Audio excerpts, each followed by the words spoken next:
and what it takes to make a solution, fighting against the pressure, ooh yeah,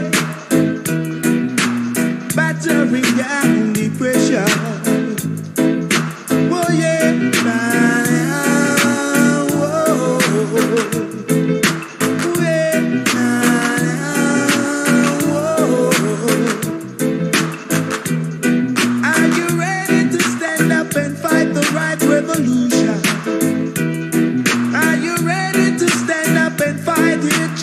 Soldiers, many are called, few are chosen. Many are called, few are chosen. Ooh yeah, ooh yeah,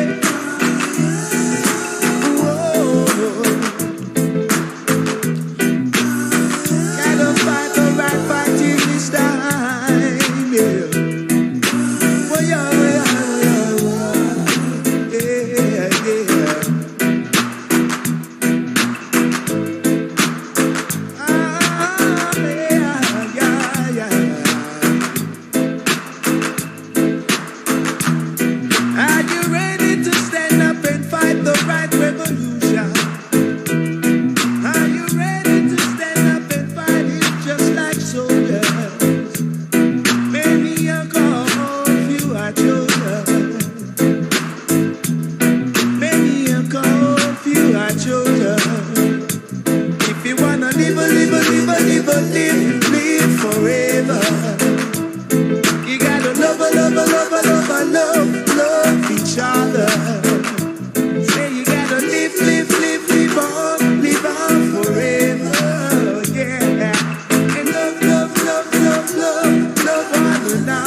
Old dog now bite me.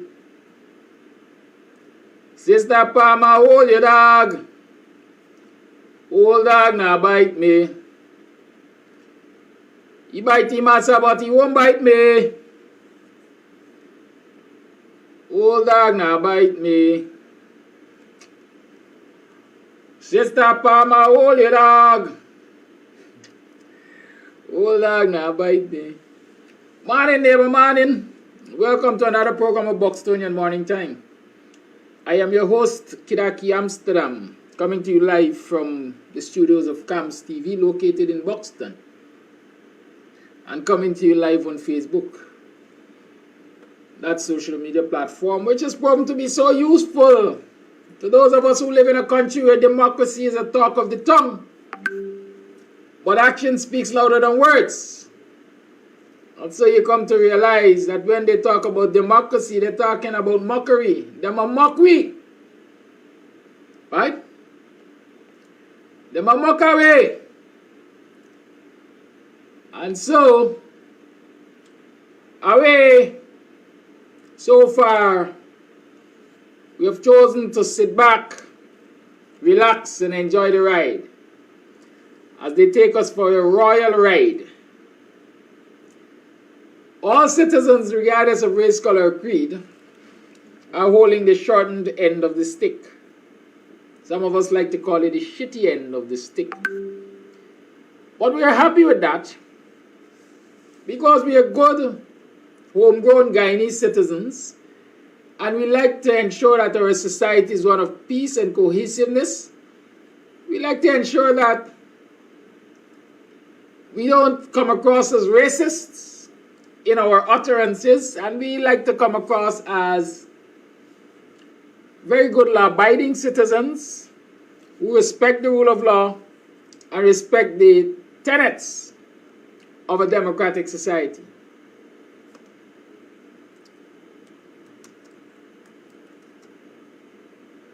And so, in order to ensure we maintain that facade, well, it might be a facade, I'm not sure.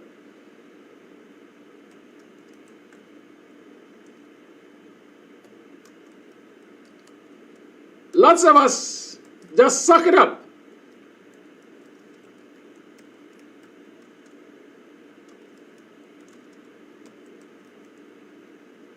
And so things get to continue as normal. What am I talking about? I recognize the several workers have gotten $250,000. Yes, they have gotten their money. Have the frontline workers gotten their risk allowances? Not that I'm aware. You recognize that Vishnu Prasad was selected to be appointed the new Chief Elections Officer? I'm sure you did. Are you aware that he was the least qualified person? I am sure you did. I'm sure you are aware. Did you hear the current chair of GCOM say that Vishnu was chosen because of an endorsement from Steve Surajbali? Hey, yaga. Oi. Right? Did you know all of that? Are you aware of all of that? I am sure you are. But are you aware of the fact that so long as you sit and do nothing about what we consider the abuse of state power, we are going to remain disadvantaged, oppressed, and in a dictatorship? Some people call it a constitutional dictatorship. Is that what they call it? Is there anything such as a democratic dictatorship? I don't know. But I know for a fact that this, what we are calling a democracy, is nothing but dictatorship. If you think you heard it all, did you hear Jack Doe say that the oversight committee for the Natural Resource Fund is too damn big and cumbersome? In other words, there are too many people to humbug me and my cohorts. We don't want that humbug. 22 persons to check and see what we're doing with the country's natural resources money? No. That can't happen. I won't have it. I am going to destroy that committee. And when I'm done destroying it, I will select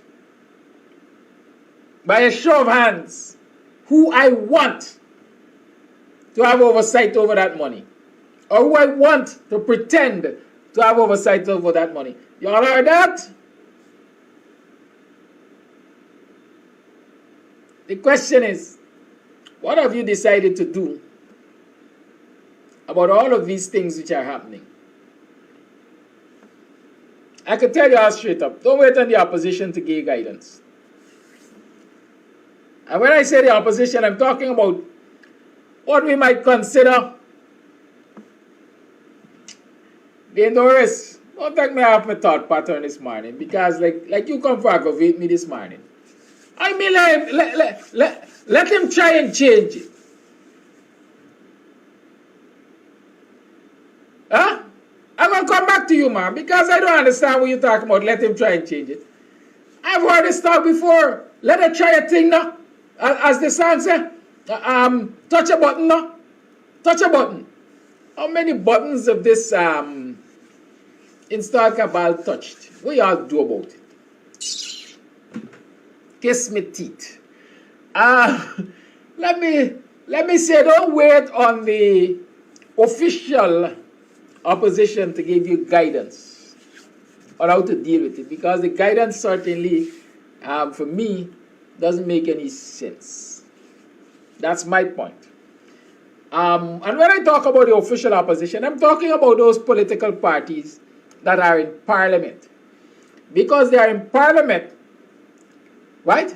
They are constitutional officers. Parliament is a constitutional body. Harmon is the leader of the opposition in parliament. Christopher Jones is the opposition chief whip.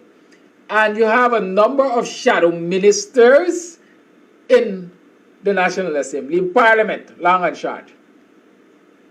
Then he's like, call it parliament. There's a difference, but let's keep it that way.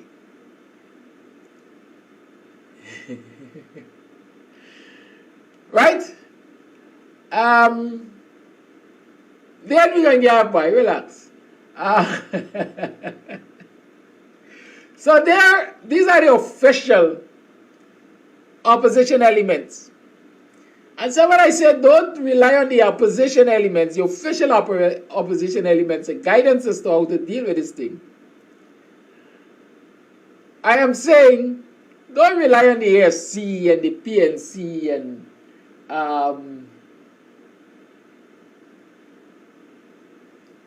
what's your party name? Right? Human Party and so on. Don't rely on them. Don't rely on them. Because if you were paying attention over the weekend, you'll come to realize why it is we are right where we are. And some people can't recognize it. So I'm going to give you a little history. First and foremost, the official leader of the opposition, German, and a lot of his members of his team in parliament have no interest in protests. According to Harmon, protest is a waste of time. It doesn't achieve anything. Right? But there are different forms of protest. Writing letters is a form of protest. Boycotting meetings is a form of protest. Sitting out of parliament, picketing the parliament, they are all forms of protest. Shouting down in front of ministry, targeting a ministry, is a form of protest. But Harmon cannot find a single method of protest that is effective. Y'all hear me? And so Harmon say, and a lot of those who are singing the songs of Harmon, I say, hey, we are interested in protest. It's a waste of time. In short, if you have no interest in protest and the constitutional agencies are not working in your favor, you are wasting time. You are wasting time. The National Assembly meets today. Now that I come to think about it.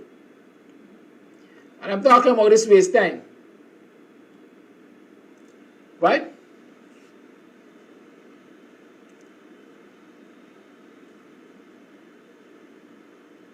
National Assembly meets today, I'm sure. The 13th. And the very place that these people go to sit as a constitutional body and represent the interests of the people is the very place where the efforts are nullified. That ain't making sense. Except perhaps it goes on the hand side that they try a thing and they didn't succeed. Let me tell you, for example, Patterson, David Patterson, former Minister of Public Infrastructure, right? The man who had responsibility for GPL and oil to shore and stuff like that. Submitted a motion more than 3 months ago to the National Assembly to question the cabal on its gas to shore plans and programs. Right? 3 months ago. And since Parliament is due to sit today, private members' day it is. And so private members will have their say. They will get to raise issues and talk about them and so on and so forth. The speakers indicated to Patterson, in my own words, don't think you're going to get your way here today. That motion which you have filed is out of order. Let the boy know your place. The motion out of order. So the speaker stepped in to prevent the cabal answering questions and making clear to the public what they are doing about this gas to shore project, which is costing Guyanese an arm and a leg. Right? An arm and a leg. Listen to GPL recently. How many $1 billion they need? Listen. Dindia said the other day, GPL cannot guarantee any increase of salaries. Even if they were going to get help from the government to pay the 7% back pay, they have no means of sustaining the increase in salary for its workers. Right? Dindial said that. And very shortly after, Dindial also said that they're going to need billions of dollars to spend, to prepare GPL. To prepare GPL for the natural gas transition. Good? So this has to be in some way, somewhere in my mind I'm thinking, this has to be some component of the government's gas to shore plan, which is already costing Guyanese a whole lot of money. But the representatives of the people can't get clarification in the National Assembly about what this plan is exactly. Because the bottom, the lowest you can be, the Nadir, has stepped in and said to Patterson, your motion is out of order. We will not hear it. Right? So, I'm using this to show you how much sense the official opposition is making in the National Assembly. More than 6 months ago, Jordan Figuera, the Rastafarian MP, the dreadlocked MP from Linden, the Saga boy, MP from Linden, submitted questions for Sitara Gal and Brock Ben, rape in Parliament, and throw down in front of the Chung Convention Center. Brock Ben and Sitara Gal. Questions were submitted by Figueroa. These questions are still on the order paper, but 6 months after, they have not been answered. 6 months after, they have not been answered. But Harman says there's no value in protest. My interpretation, lest he say he didn't say so, there's no value in protest. And so while all of that is happening, GCOM is fixed. Monies are given out, grants are given to people in a discriminatory manner. Jagdio planning to break up the Oversight Committee for the Natural Resource Fund.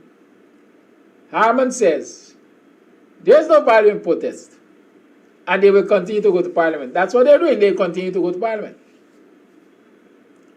What if you think Harman alone is the problem?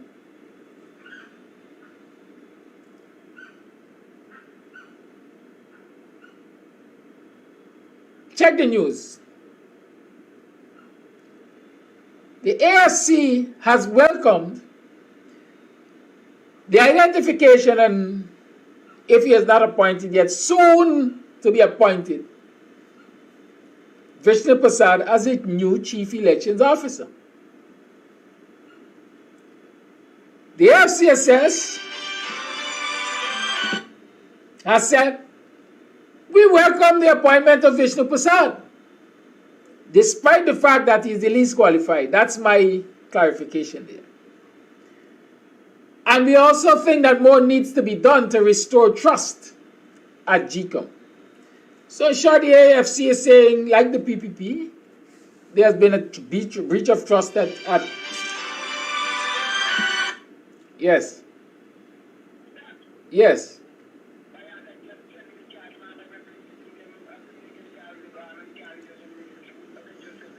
I'm on my program. I will get off at 9 o'clock.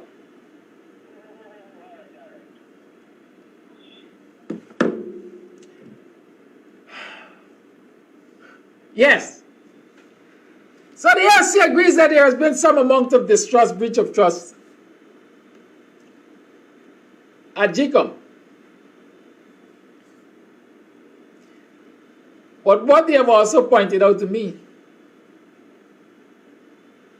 is that there's no commonality, no oneness of strategy and thinking and position taking, an approach to dealing with this cabal and all that it is doing.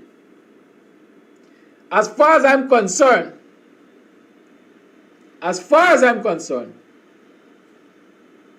this is about positioning to milk whatever is coming to this country by way of the oil resources and whatever other forms of development.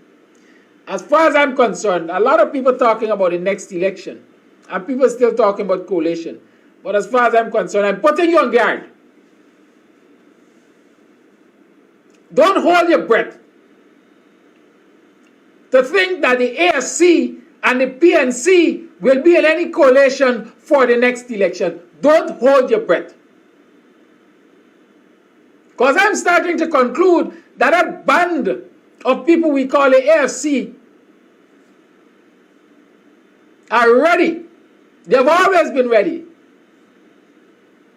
to go to the highest bidder. I said it, yes, I said it. Charandas put us where we are. He went to the highest bidder. Today he is, he couldn't even be a minister in the APNULC coalition government. They didn't appoint him a minister. I don't think he was appointed an advisor. He was just a mere member of parliament. And that was not lucrative enough. So when the order was placed, the offer was placed, the Kasrip was placed on a platter before him, he couldn't resist. And so his services went to the highest bidder.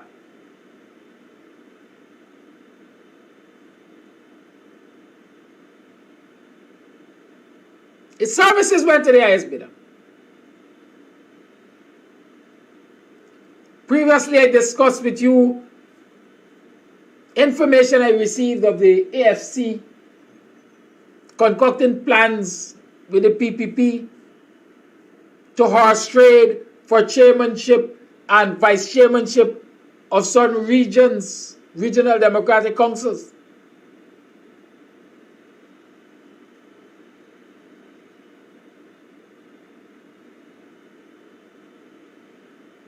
Because of that open discussion,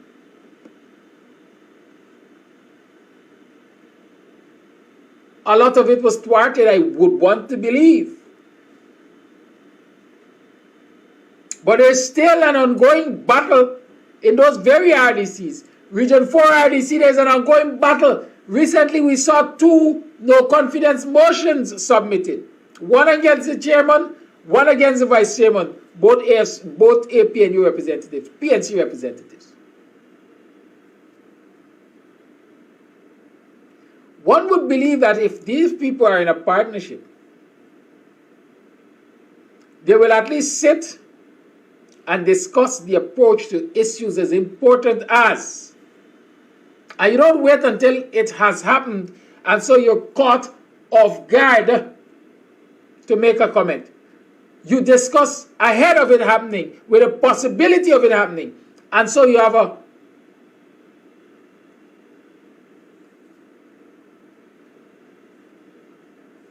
quote-unquote convincing position.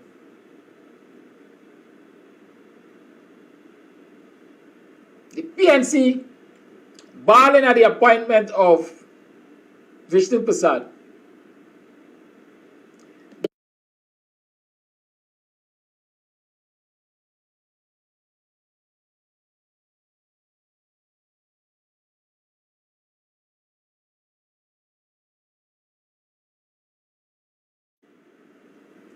They're contemplating moving to the courts to challenge it.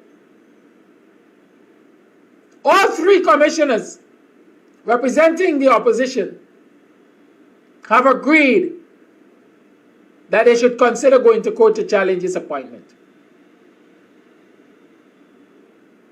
If the 3 commissioners can consult with each other and come to one position,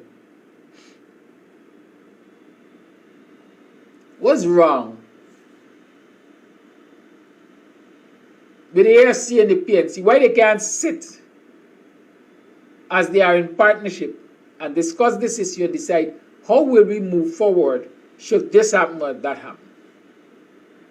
And so the opposition is a bunch of masqueraders at Christmas time. And so don't look to them for guidance. They don't know the head from the tail. Right now the PNC is about Congress. And who is the better leader? Well, I see Charles Series dig some lashing some people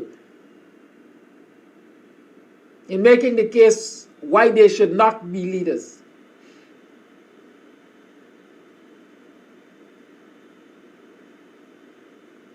Right? Don't depend on them. They can't give you guidance on this. As I want to say, go with your heart. What your heart tells you. Should you sit back and allow GCOM to appoint the least qualified person as Chief Elections Officer? Have you considered the implications? He's a creature of those who ensure that he was appointed. And so he will, out of gratitude, if nothing else, be doing their biddings. And we know he has always been doing their biddings. That alone is reason for concern. When you consider the authority of the Chief Elections Officer in the preparation for the hosting of and the reporting on elections in this country.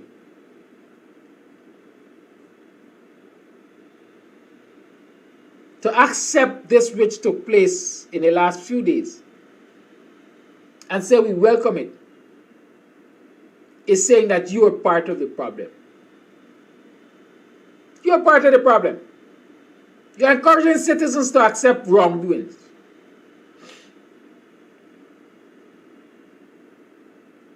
And the lady at GCOM said, I appointed this man based on the recommendation of Steve Surabali. Did we see anywhere in the advertisements of these vacancies, did we see any of the criterion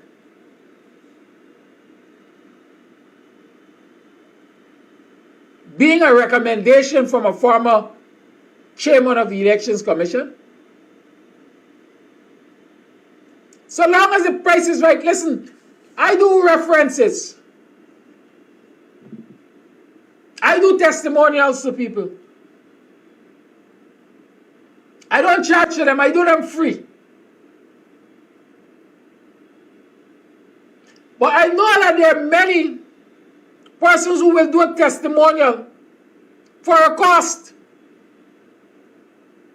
And so long as the price is right, you can get anything you want. There are some people when they show up in front of me for testimonial, I find all the reasons why I can't give it to them. Because I'm not going to put my credibility on the line.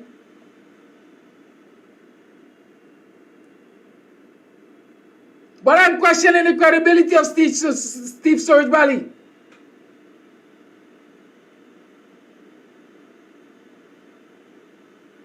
Just like I'm questioning the credibility of Claudette Singh. And everybody else involved in this process.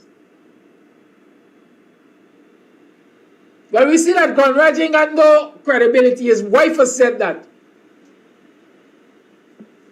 He masquerading as one thing in the public, but he got serious issues in private. He got no credibility. He has no moral standing. A man who is looking after his children, he got moral authority to talk about anything else. You can get anything you want in this country from certain people once the price is right. And so who is to tell me that that testimonial did not come at the right price? But the least qualified is appointed based on a testimonial.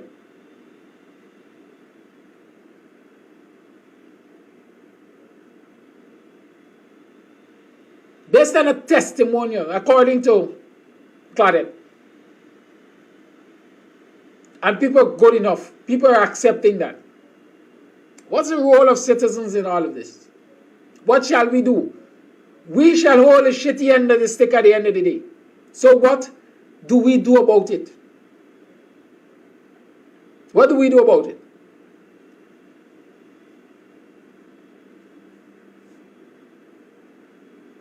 The fix is in. The CEO has been selected and by now appointed. What will we do about it?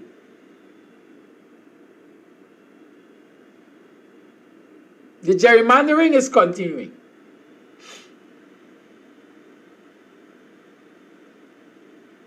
The gerrymandering is continuing. The positioning and repositioning of state agencies is continuing. And at the end of that all, Jagdeo,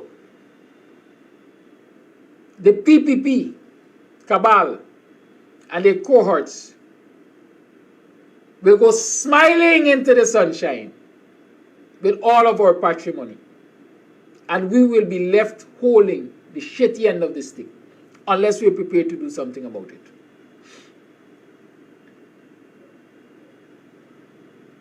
Political action, national action, revolutionary action. Revolution means change.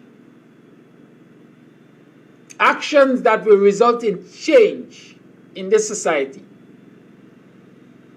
is as much the responsibility of every citizen as it is the responsibility of political and social leaders.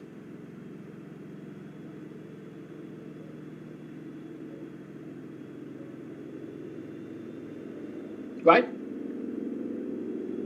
Each and every one of us, they say all are involved, all are concerned. Each and every one of us has a responsibility to do something about this situation in this country. We cannot allow it to continue. And I'm saying to you again, like I've been saying for the year plus, organize your communities. Organize your communities. Show willingness to put your shoulders to the wheel to organize your communities. And let us bring those organized communities together and say to the government of the day, say to the actors of state, including the opposition elements, enough is enough. We have had enough and we're not going to take anymore. We have had enough and we're not going to take anymore.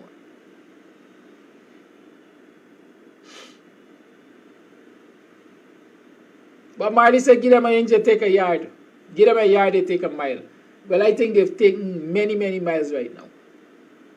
Because we continue to give them. And we get nothing in return. What will we do? Dr. Hinds like to say, don't tell people about anything now. Christmas in their head.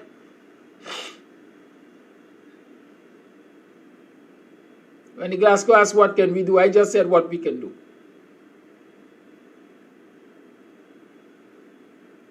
Christmas in your head, according to Dr. Hinds. So you're going to consider protest now. You're going to consider confronting this situation now. But I am positing, I'm saying to you, this is the time. This is the time when the cabal and the cohorts expect to have a good time on the backs of Guyanese.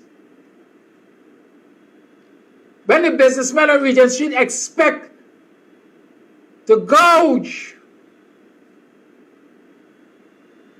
they expect to take every cent of your pocket from your 7%, the $2,000 every month salary. They expect to have a good time at your expense. Those who are enabling the PPP and the nonsense and the actors of the PPP, they expect to have a good time at your expense this time. And so this is the time to take action. This is the time to take action. Let me tell you how you could do it. I tell you how you could do it if you don't know how you should do it. All the contractors that got multi-million-dollar contracts under this administration through nepotism and cronyism, the checks got to be paid by the end of this month or by the 15th, a couple days from now.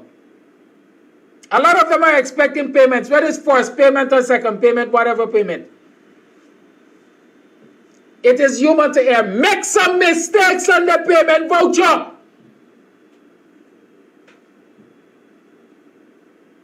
Make some mistakes on the check requisition. You know what I'm saying?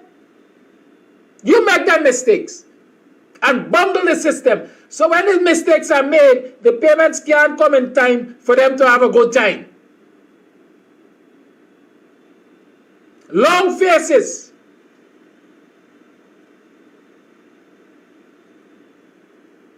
Flaring emotions. That will be the end result. And a lot of falling out. So start doing that. I'm telling you how to do it. Make an error of omission or an error of commission. And so they can't get nice time from the Treasury, at least not in December. That's one step you can take.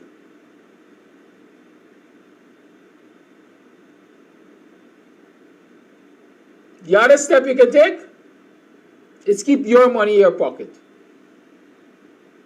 Keep your money in your pocket. As we've been saying, buy just what you need. Buy what you need. And as much as you can buy from within your community, buy it within your community. Hey, I fancy eating a shine rice with bushfish on Christmas Day. Because I've done it before. It's called delayed gratification. It doesn't have to. You don't have to splurge for December 23rd, 24th, 25th, and thereabout and so on. Withhold your money. You could splurge during the new year. And by the time the new year comes, you will realize, hey, I got better use for this money. It might find itself in an investment that will provide profits for the rest of the year. Don't let them get nice time while oppressing you.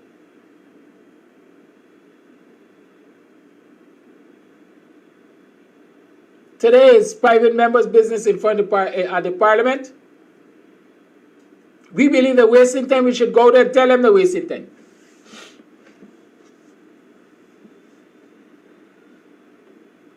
They want to protest, you protest them. They don't want to protest, you protest them. You see, I met Charles Series once. I had reason to go visit him because we were having a certain discussion. I met him once. And from that day, I developed tremendous respect for that man and his honesty and his plain talk. I saw a video with him dealing with the little boy Ramson. Over this weekend, I saw him dealing with Harmon and Williams. It might be unpleasant truths.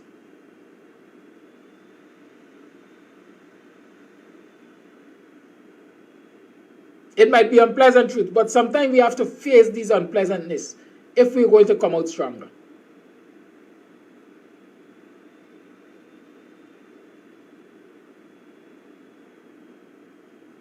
If we are going to come out stronger, we have to face them. And so if the opposition is not doing what the opposition is expected to do, they don't want protests, show them the impact of protests. Embarrass them with protests.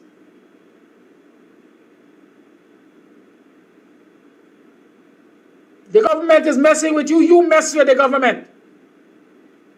It is human to err. You can't tell me I made it wasn't a human error.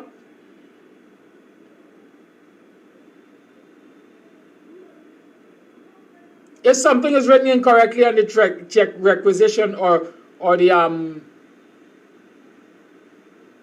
where they use to sign off on work done and so on.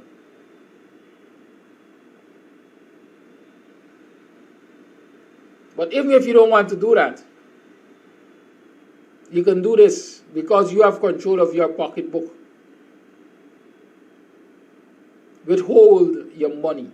Don't spend.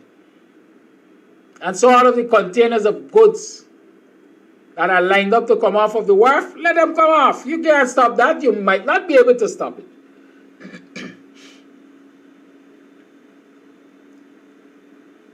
But they will certainly remain on the shelf. You can ensure that they remain on the shelf.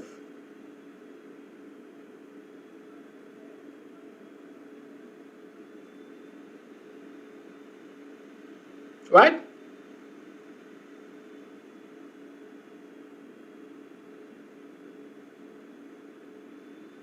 These are things we have to see as options.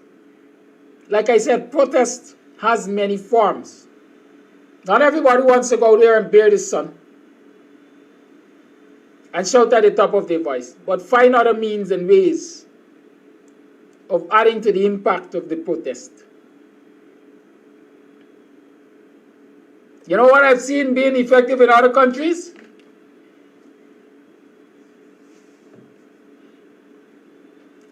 motor vehicle operators deciding that they are going to go at dead slow speed. And you cause such a traffic backup that it takes hours to clear, and so business is slowed. And if that were to happen every day, they ain't gonna get a nice time.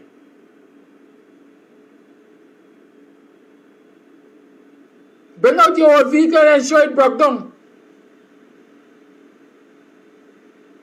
And show it broke down at a busy intersection. And it broke down in such a way that none can pass until the vehicle gets pushed off or towed off of the road. They are all forms of protest. Protest is intended to disrupt the norm. And I'm saying to you, Guyanese have to start disrupting the norm. Because so far the PPP is having its way. It's doing everything that it wants to do. And there's no pushback. There's no challenge. There's no obstacle. There's no bump in the road.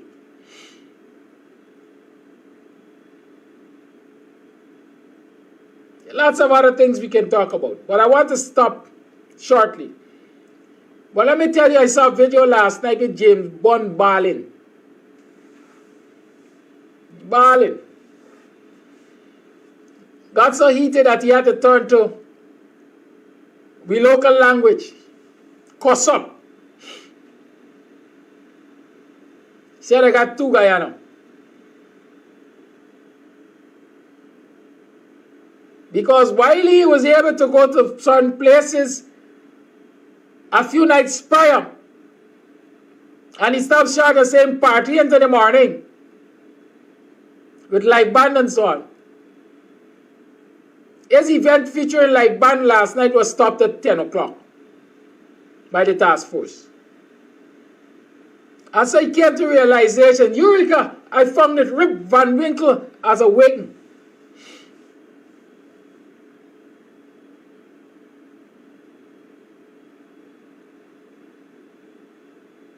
They got two Guyana. The other night, I went out and I got a party into the morning. And I've seen a whole lot of places hosting a whole lot of things into the morning. But I getting stopped at 10 o'clock when the curfew really is at, what, 12 or 11? Oh, shoots. They got two Guyana. Because I'm operating out of Melanie. That's why they do me that. And like you rightly recognize, when they do that to businesses located in black communities, they are robbing those communities of income. Because like he rightly said, since he set up his operation in Melanie, millions of dollars are now making its way to Melanie. People are going to Melanie and they're spending a lot of money. A lot of small businesses are benefiting as spring off from James Bond's presence, his club. And so the cabal, the wicked and vindictive,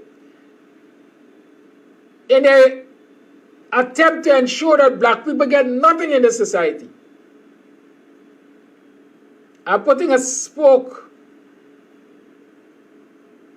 into the wheels of James Bond and all of those small businesses. Because once we shut down James Bond, everything else gets shut down. And so forget that the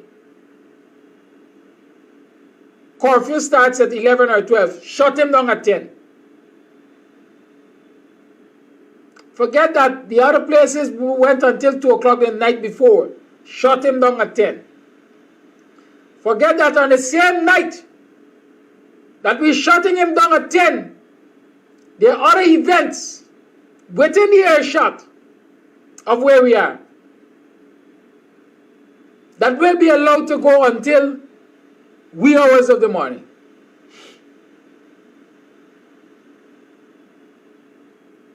Right? Two Guyana. But the existence of two Guyana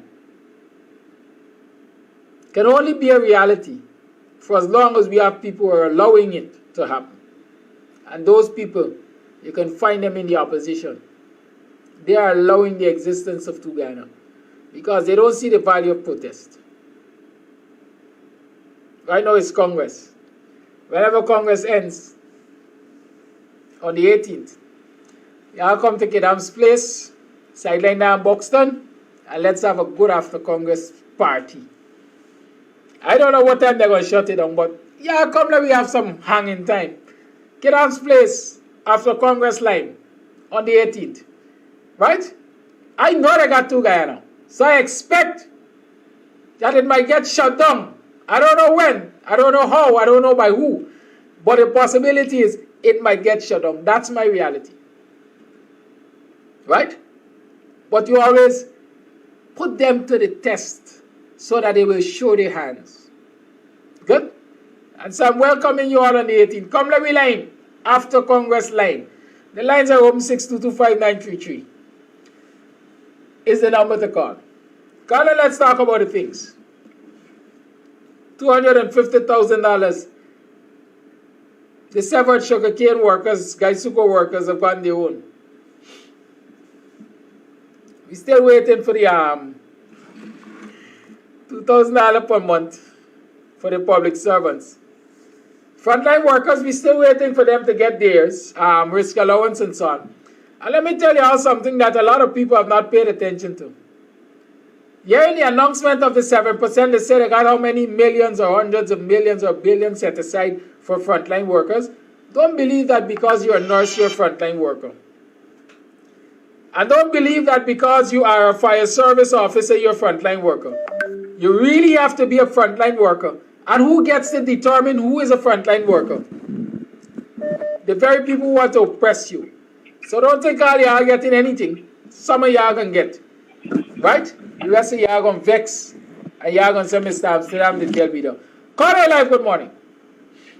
Good morning, Mr. Amsterdam. Good morning, all listeners. I want to start off with Kemraj this morning. See, some of us take a long time to be surprised by people like Kemraj Ramjatan. But Kemraj Ramjatan has never surprised me. I know Kemraj Ramjatan personally, and I know his roots. And I can challenge Kemraj Ramjatan like I've challenged him before. Let him go back to quarantine and go from 43 to 49 and see which one individual he can speak to or convince. That's where his roots is from. I know them personally. Kemraj Ramjatan is nothing as you see him. Nothing as you see him. He is nothing else than another head of the PPP snake. That's who he is. And that's what he's always going to be. Enough of that. James Bond, I'm not worried about James. He's going to find himself one day. James have many more tears to cry. He's going to find himself one of these days. So those are the 2 things I want to talk about. I'm not worried about Congress and all that. That's going to sort out itself. I just want to speak on those 2 topics this morning. Thank you. Thank you, caller.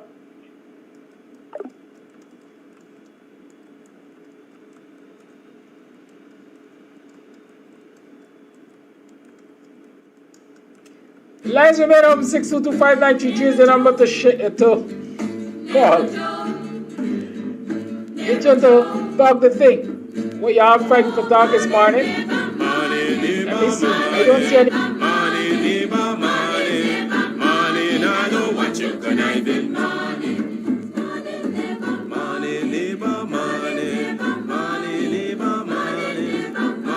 You can keep your conniving money. When you've been knocked for a bum, in a bill tell me money. Now because your money done, you come with conniving money. When you had your pocket full, in a bill tell me money. Now because your money done, you hustle for tell me money. Yes, money, neighbor. Money, neighbor, money. Money, neighbor, money. Money, now know what you conniving money. Neighbor, neighbor, joker. Neighbor, neighbor, joker. Neighbor, neighbor, joker. That's all the money that me walk for. A 2 pound note and a kill the piece. A 2 pound note and a kill the piece. A 2 pound note and a kill the piece. This is all the money that me walk for. I said money, neighbor. Money, neighbor, money. Money, neighbor, money. Money, now I know what you can have in money.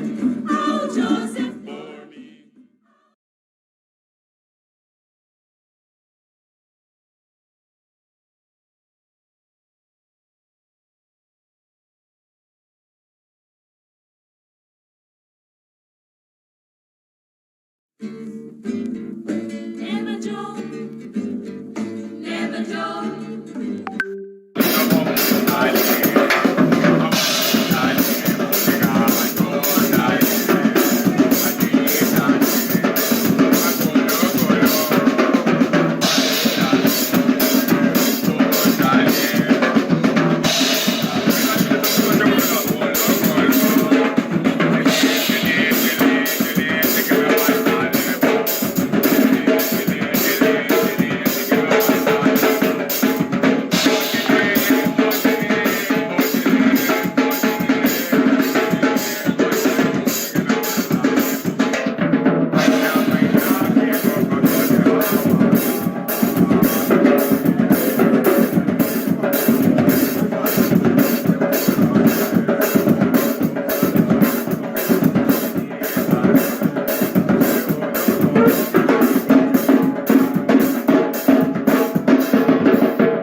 Yeah, this is Konganaya outside of Morning, Demico, the western pavement of... Morning!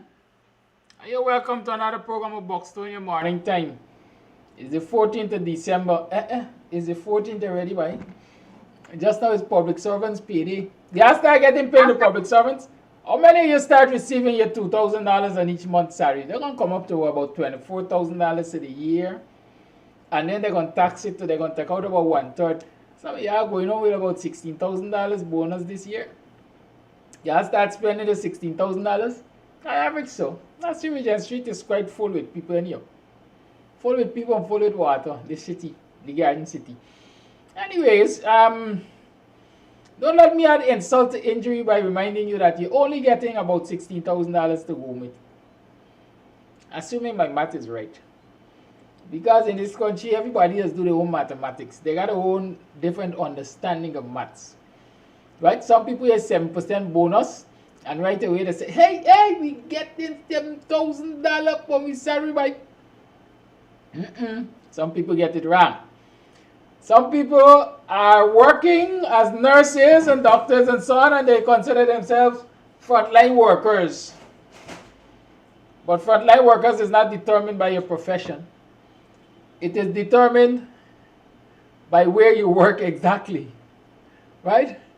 And so, not because you're a nurse, you're a frontline worker, or you're a doctor, you're a frontline worker. At least the cabal said that, not me, right? I think in the more developed world, the US and so on, those of you who are nurses and doctors and so on in the US could tell me if I'm wrong. But places like those, I believe when they say frontline worker, they mean everybody who has to work in the healthcare sector, dealing with this pandemic, because all are involved, all are consumed.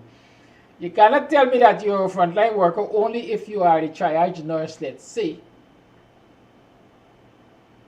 and the lab technician is not a frontline worker.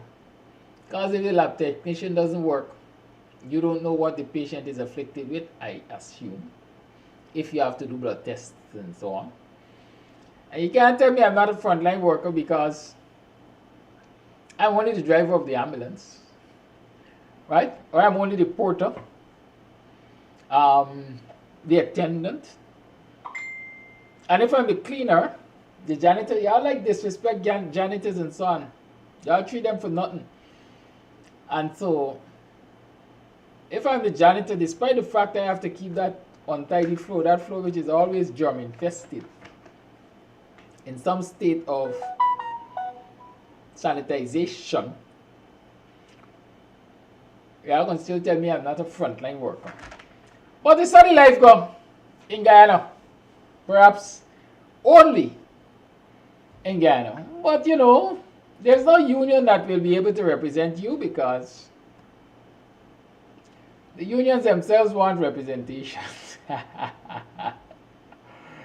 Anyways, it's Tuesday, and we are supposed to have, well, we do have Dr. Hinds in the house. I see he has some warm colors in his background there. Yes, who doing housekeeping for you, Doc?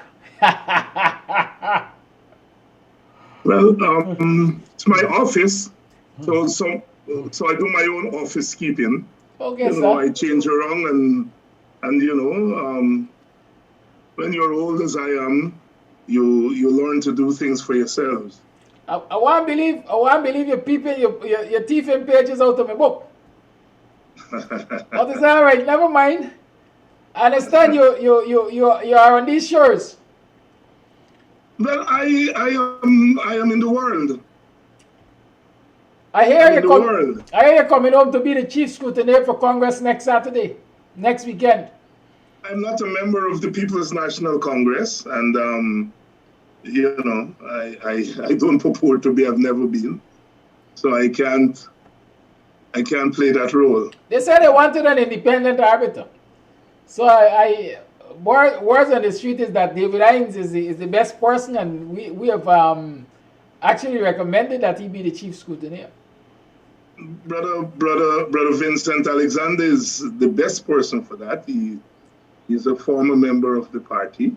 I assume that he still supports the PNC, and he is a very independent person, and you know, he's the best person for that kind of stuff. He knows the party well, and he understands electoral systems too. So he's the best person for that kind of job. And I think he's doing a wonderful job from what I've heard. Okay, I think this evening you have a show with him and who else? This evening, Brother Vincent will be on to discuss the appointment of Mr. Vishnu Prasad as the Chief Elections Officer at GCOM. And I also will have Dr. Richard Van West Charles, who is, as you know, is one of the leading candidates for leader of the PNC, who will be reporting on his campaign and fielding questions on issues of the day. Okay, I want us to talk about that same Vishnu Prasad matter.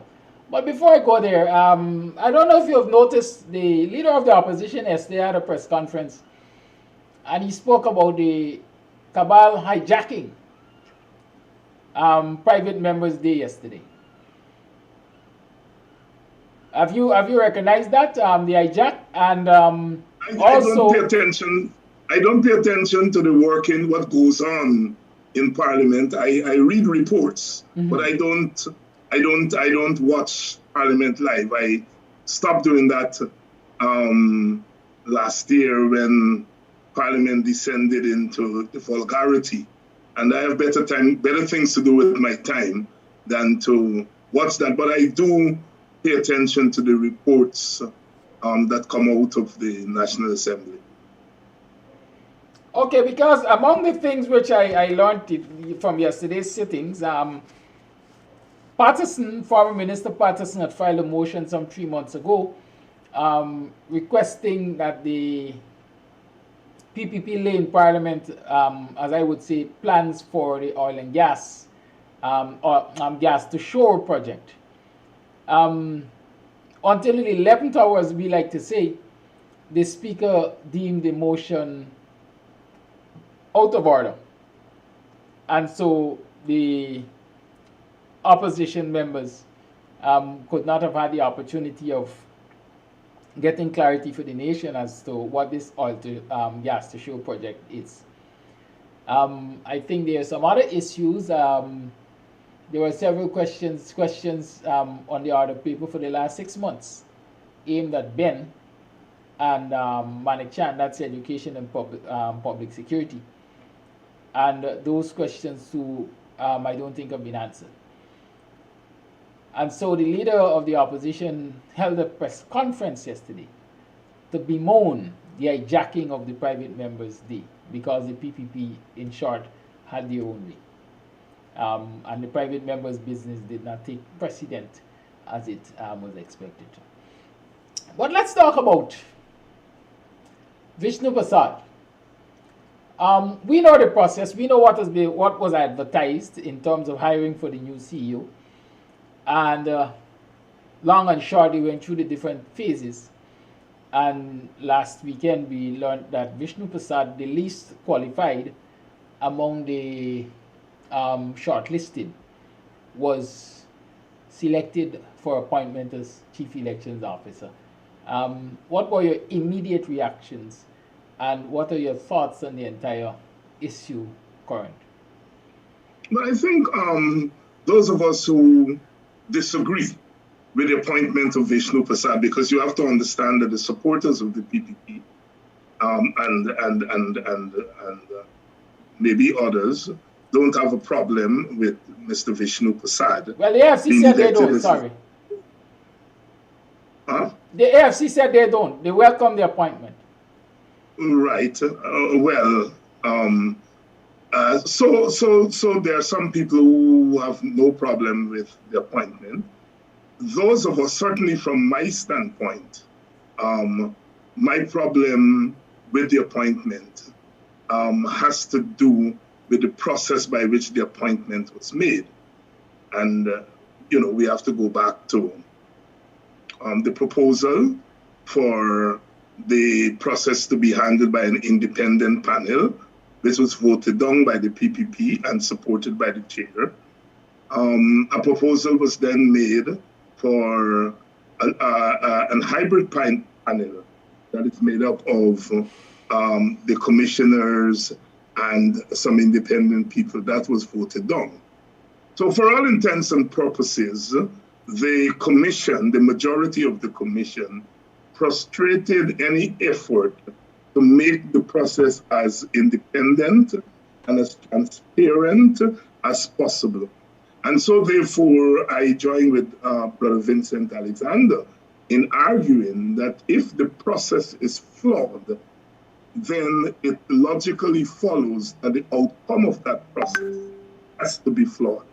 So I know part of the argument is that Mr. Vishnu Prasad is known to be partial to the PPP. And based on that alone, he should not have put himself up, or others should not have put him up. I put him in the same bracket as Gokul Budu. And so he should not have put himself up. But one can argue that in a society that purports to be democratic, one should not be denied a job because of one's partisan affiliation. And so therefore, from that standpoint, the argument that he should not have put himself up may lose some sting. And so therefore, for me, it is the process that was used. In a politically charged environment in which objectivity is very difficult to gauge, it means that in a council like the Elections Commission, which is responsible for administering election, one should try as much as possible for consensus. So the decision about the process that should have been used should have been arrived at by consensus.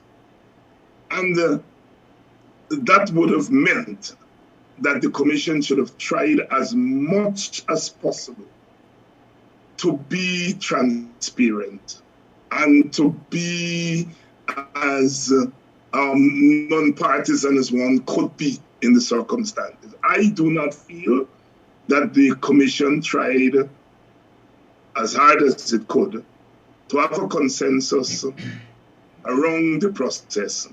And so the process itself was not one that had the confidence of both sides of the political divide in GCOM. So if you go into a process that does not have the confidence of both sides, you are starting the process in a partisan way. And so it is therefore not unreasonable to argue that the outcome itself is partisan. But they recognizing these faults, as I want to call them, coming out of the process. Do you see the possibility of? I think I heard the commissioner said that they're considering on advisement to move to the courts. Do you think that someone need to move to the courts to challenge this appointment? Well, the courts are there. That's what the courts are there for. And I think we have not been doing a very good job in Guyana at judicial review. That is to ask the court to render its view on these matters that are very contentious. And that has been a problem in Guyana for a long time.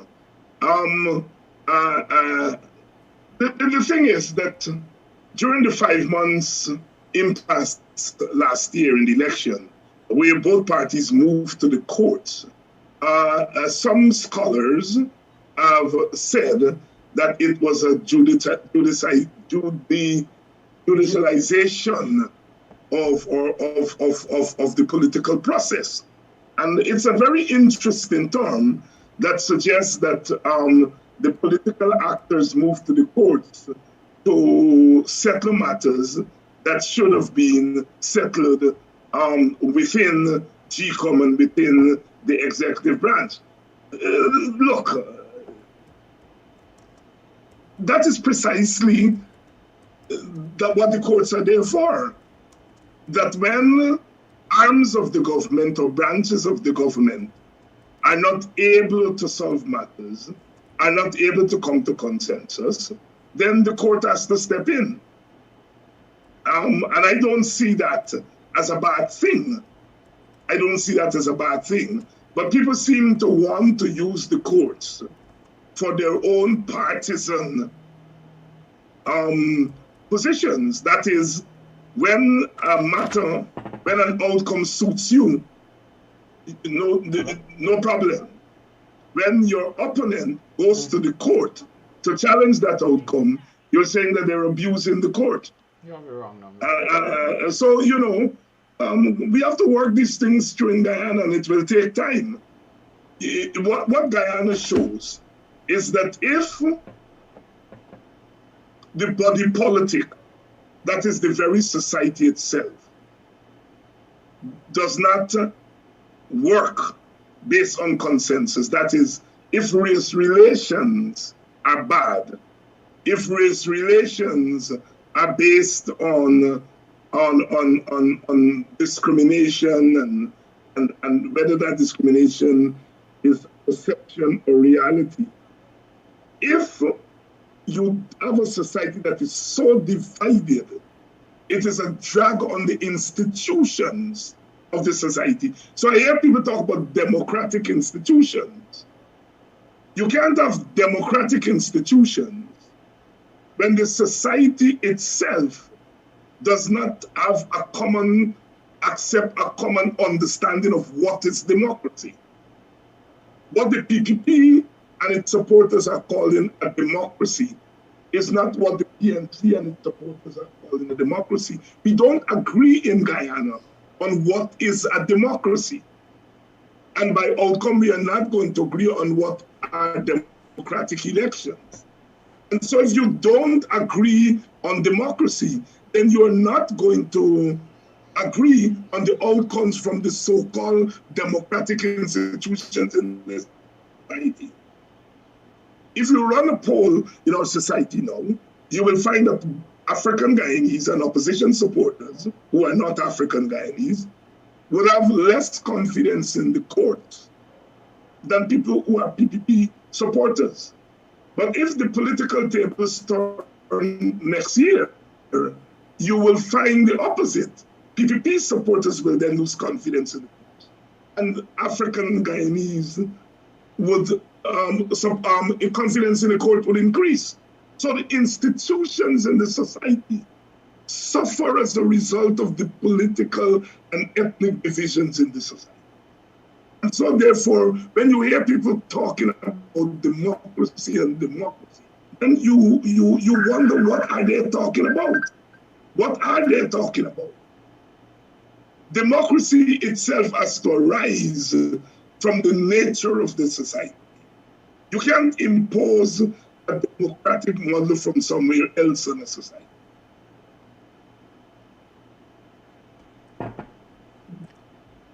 And so these appointments with the different views as to what democracy is, and the current administration presenting itself as a democratic one, and the moves to fix GCOM, and the continuous what one might consider balanced, unreasonable support coming from the chairperson at GCOM when it comes to fixing GCOM. Do you think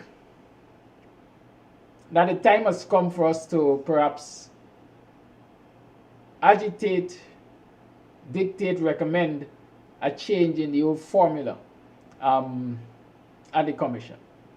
No, we've been doing that all the time. The question is not agitating for one formula or the other. The question is for both sides to come to a consensus on a formula. And that's my argument here this morning. My argument here this morning is that we are seeing over and over again that we are getting outcomes from the institutions in the society that are not embraced by the two major ethnic and political blocs. That's my argument. And so when you are locked in that kind of situation, it calls for enlightened leadership on both sides to arrive at a consensus. And we don't have consensus on anything in Guyana. The things that we had a kind of understanding on, since last year, those things have been rolled back. So we don't have consensus on anything. And so therefore our society doesn't work. In the old days, they call it a failed state. Guyana would have been referred to as a failed state. They don't use that term anymore, but we are certainly a dysfunctional state because we don't have consensus on anything. So I'm raising a point here that goes beyond what we would normally do on a program like this. On a program like this, as an opposition program, we tend to oppose and criticize the government and so on. This morning, I'm taking us a little bit deeper than that. And to say that when you finish opposing and criticize, what is your objective? Is your objective to replace one bad side with another bad side, or is your objective to bring about a consensus in the society that allows for the fairness and the non-discrimination that we are agitating for? It makes no sense if we agitate to end discrimination now, and then a government of our liking goes in, and then the other side blames that government for discriminating. At the end of the day, the country doesn't move forward. One side gets the advantage, but the country doesn't move forward. And therefore, my argument is that, well, certainly I myself see my political activism at two levels. One level is to deal with the immediate discrimination against the out group here, and one has to always do that. But secondly, is to try to find lasting solutions to these deadlocks, to this impasse. Something I have, you and I, perhaps the viewers especially, also understand why these deadlocks are there so often. It is because the 7-member commission is now seen as 3 for the government and 3 for the opposition. I constantly think in my 4 for the government and 1 for the opposition. Well, currently. Well, I was leaving out the chairperson until I completed the thought. But my original understanding of what the commission should have been, yes, nominees from the opposition, nominees from the government, but these are supposed to be independent commissioners and an independent chairman. Am I misguided? Well, no, the commissioners are never going to be independent if they're appointed by the political. Well, they were nominated. I am saying nominated. I don't know that they were appointed. Well, whether they're nominated, selected, whatever term you use, they're there to represent the interests of their party. And so what that formula means is that the chair then becomes the consensus builder. And from my understanding, based on people who served under Steve Surge Valley, and from Steve Surge Valley himself, in a conversation I had with him about a year or two ago, that he saw his role, that look, this is a partisan commission. What is my role as chair? My role is to search for consensus. And while he was not always successful in finding consensus, at least he viewed his role as the consensus builder. So you did not find that Suraj Bali voted openly with one side or the other. I think if you look at the Suraj Bali tenure, you would see that sometimes he would have voted with the opposition, sometimes with the quote-unquote government side, and at other times they were deadlocked when I think he refused to use his casting vote. So the onus here is not so much on the commission, the commissioners, it's on the chair. So Claudette does not understand her role because in every deadlock. Kidaki, I don't want to go there. I am trying this morning to move us away this morning from the slash and burn, pell down, lick down. Let's this morning try to explain some concepts here. It's about, I think the current chairman will argue that she searches for consensus. If you put that question to her, she will say the same thing, that I search for consensus. Those of us who are looking on from the outside, we are not seeing signs of that. So I'm not saying the madam lady doesn't understand her role. You see that? I'm saying different people come to the position with different conceptions of their role.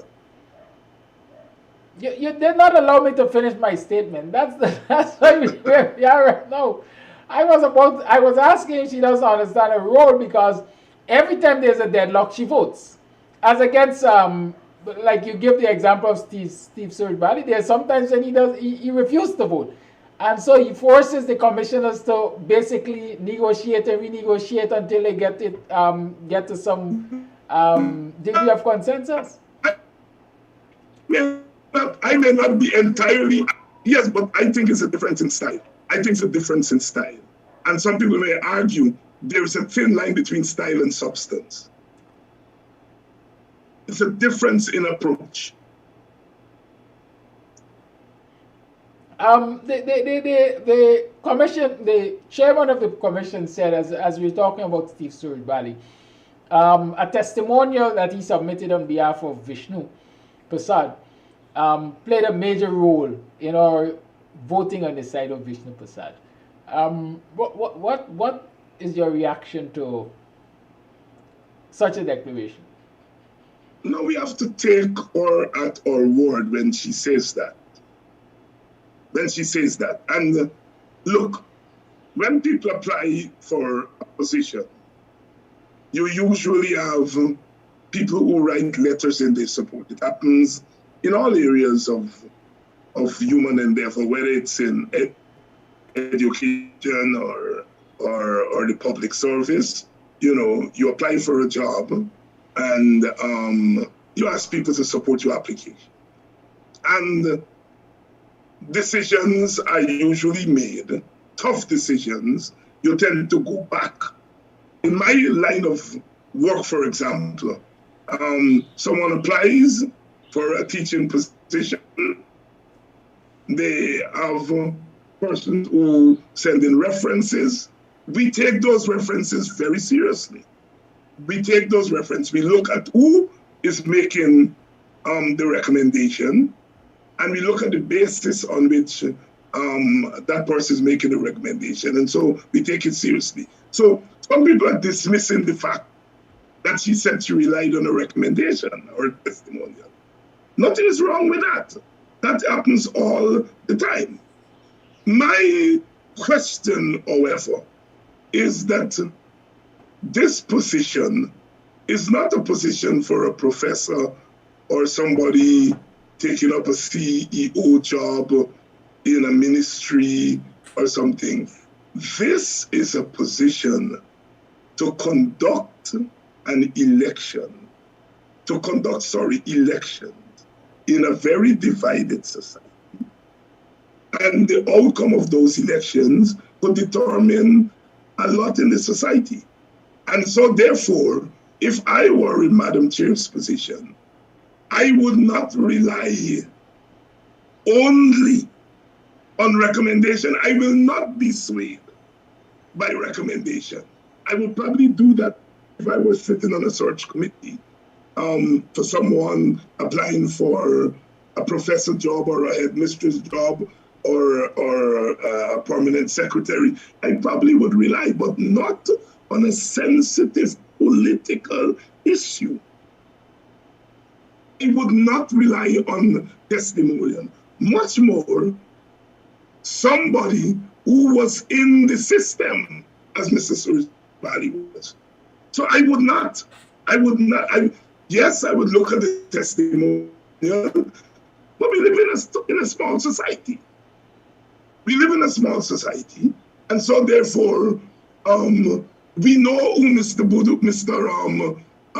Vishnu Prasad is, right? We know his political leanings. And so therefore, a testimonial from Mr. Suripali, I would argue, is not enough to sway a casting vote. And that's where I disagree with Madam Chairman. Not that she used the testimonial, because we do that all the time, right? But the fact that this is perhaps the most sensitive public service job in Guyana.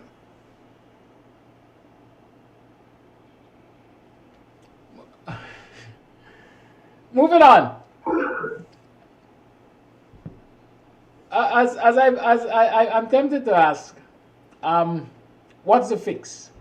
Because there is no quick fix. Okay. That's my point there this morning. There are quick fixes that one can look for. I mean, if the government gives 7% to public servants, you can argue, make that 7% tax-free. That's a quick fix. Or raise the 7% to 10%. Or make the 7% interim, meet with the unions, and work out a real wage back. That's quick fix, right? That's quick fix. But when one is talking about the root of the problem, when one is talking about the nature of this society and how that influences it, there's no quick fix. And so we're right where we are in this rut. Well, no, if you put it that way, then you're saying that human beings are not dynamic, we're static. You know, I think it's Dr. King who talked about the long arc of justice, and he gave that speech 10 years after the Montgomery bus boycott, which started the modern civil rights movement. And he gave that speech in 1965 after the Voting Rights Act. And many people saw that as a pivotal moment, that it was the end of that phase of the civil rights movement, the phase where African Americans were looking for constitutional equality and legal equality. And so in a sense, Dr. King, as they crossed that bridge in Selma, from Selma to Montgomery, made that speech, and he talked about the long arc of justice. You know, it took 10 years for them to move from Brown versus Board of Education, which says that segregation is unconstitutional, to the Voting Rights Act, that really, in a sense, activated and normalized what Brown ruled on. And it took 10 years. But you can talk about the arc going right back to the end of slavery. And say, you know, from 1860s right to the 1960s, it was over 100 years. And so the societies are not as dead as we think they are.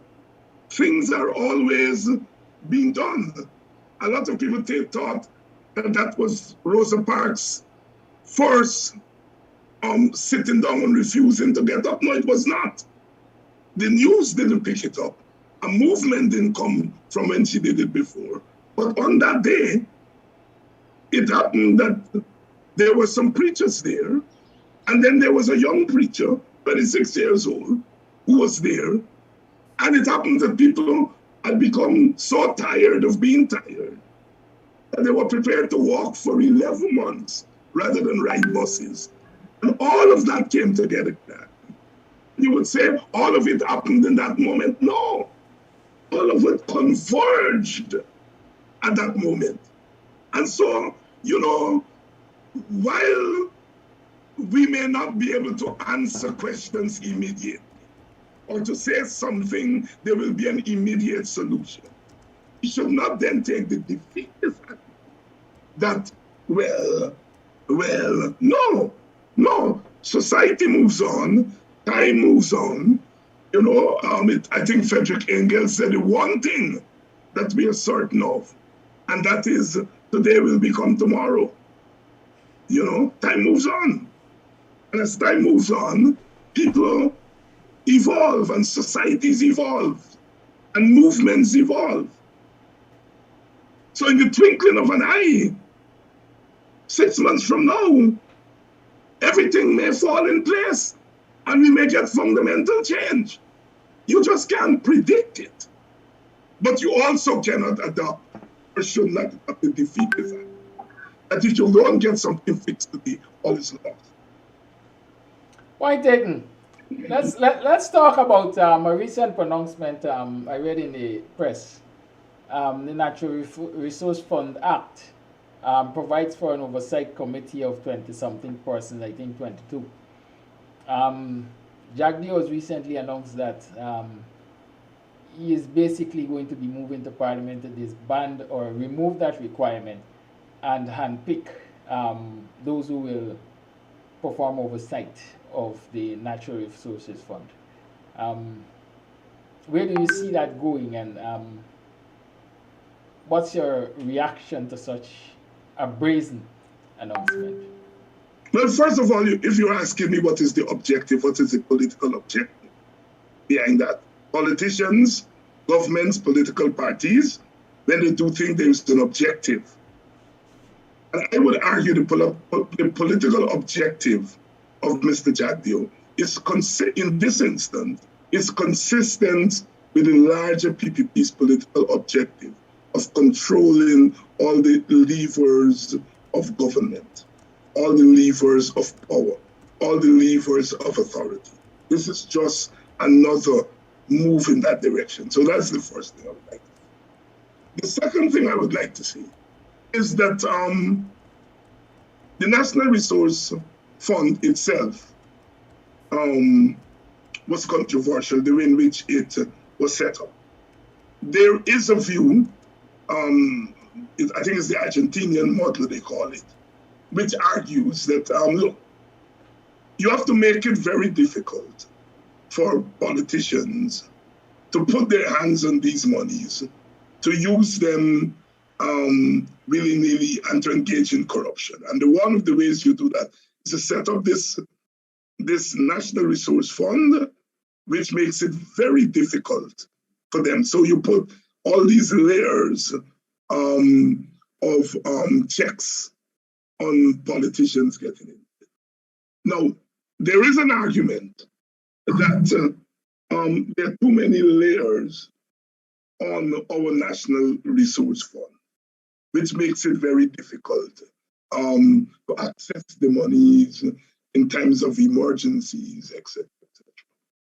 But there's also the other argument that because governments in the third world are prone to corruption, that those layers and those rules are in order.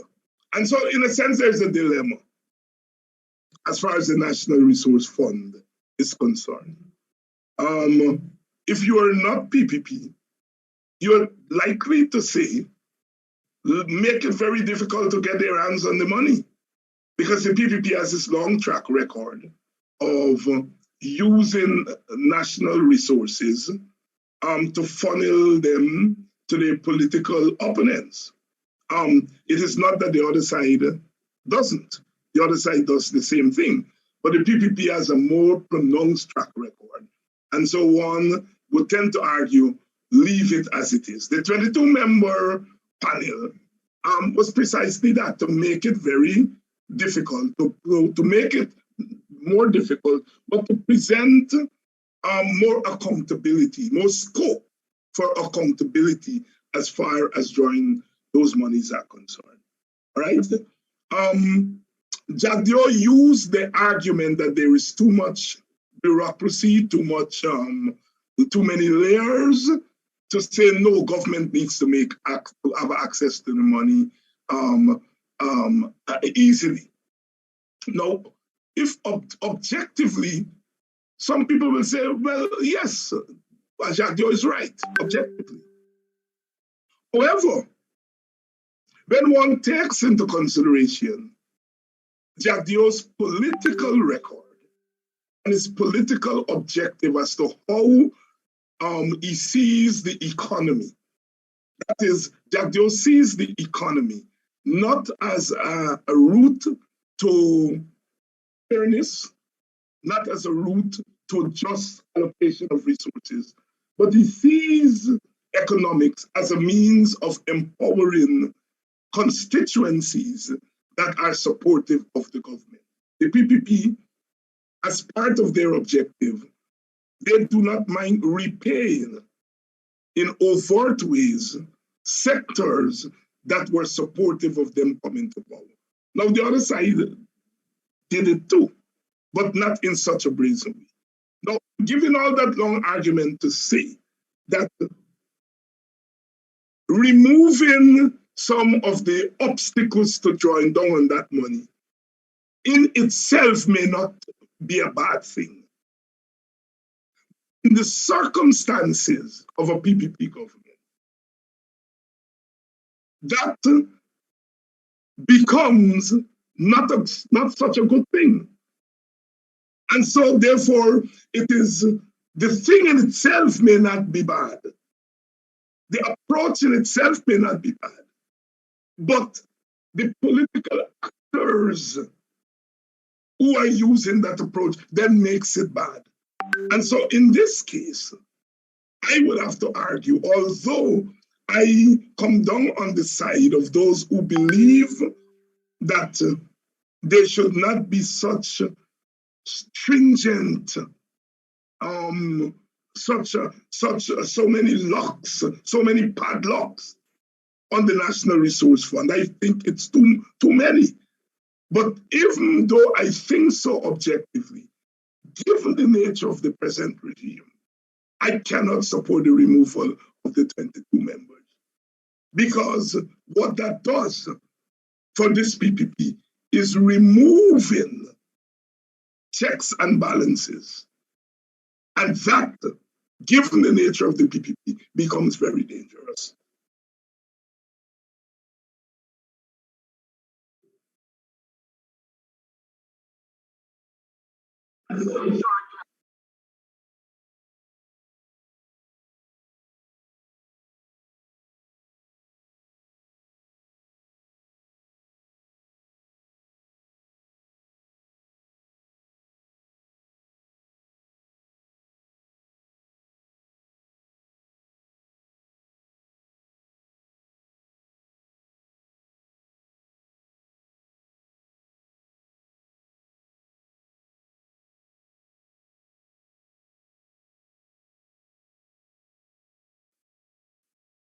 Yeah, well, you're removing checks and balances in a society under a government that needs checks and balances.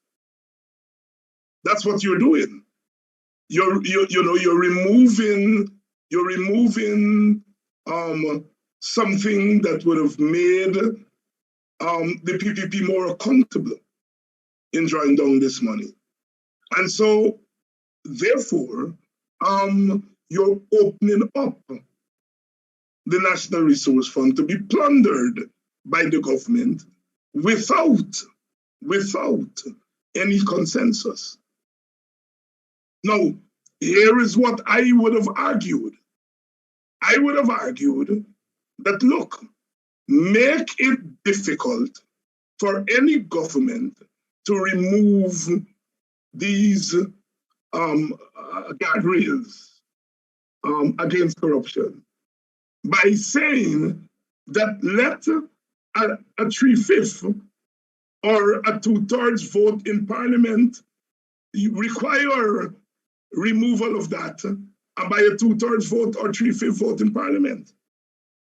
You see, if you make it by just a simple majority, a government with a 1-seat majority can do it. If you had said 3/5, then they would have needed some opposition members to remove it. So I'm saying there are other ways of ensuring that the fund is not plundered. And one of the ways is to have a parliamentary consensus vote as a requirement for removing something like the 22 members. Had that been the case, the PPP would not have been able to, they would have had to make a case in Parliament. And they would have had to convince some members of the opposition to vote for them.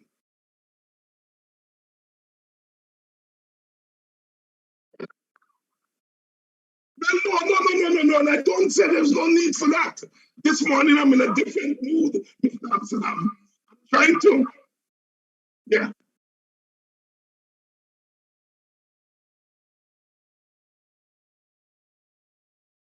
Yes, but what I'm saying, part of my task, Mr. Amsterdam, is to agitate and to advocate, but also to put before our people ways and means of dealing with our problems. So when I hear a dismissing, well, that's that. I have to push back a little on you that, to say, let it sink into our people that there are things that can be done to stop governments from doing what they're doing. But to get there, we have to have consensus. Because to put in place such a law would require both parties to agree. And so what we have to inculcate in this society is the sense of consensus and the sense of justice, because the politicians come from that society.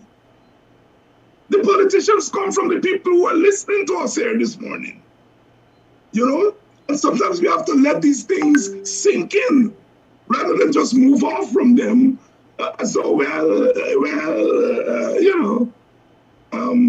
So that's the only reason I'm pushing back, right? That if you ask me these questions and I go through these explanations, and that there's a reason for them.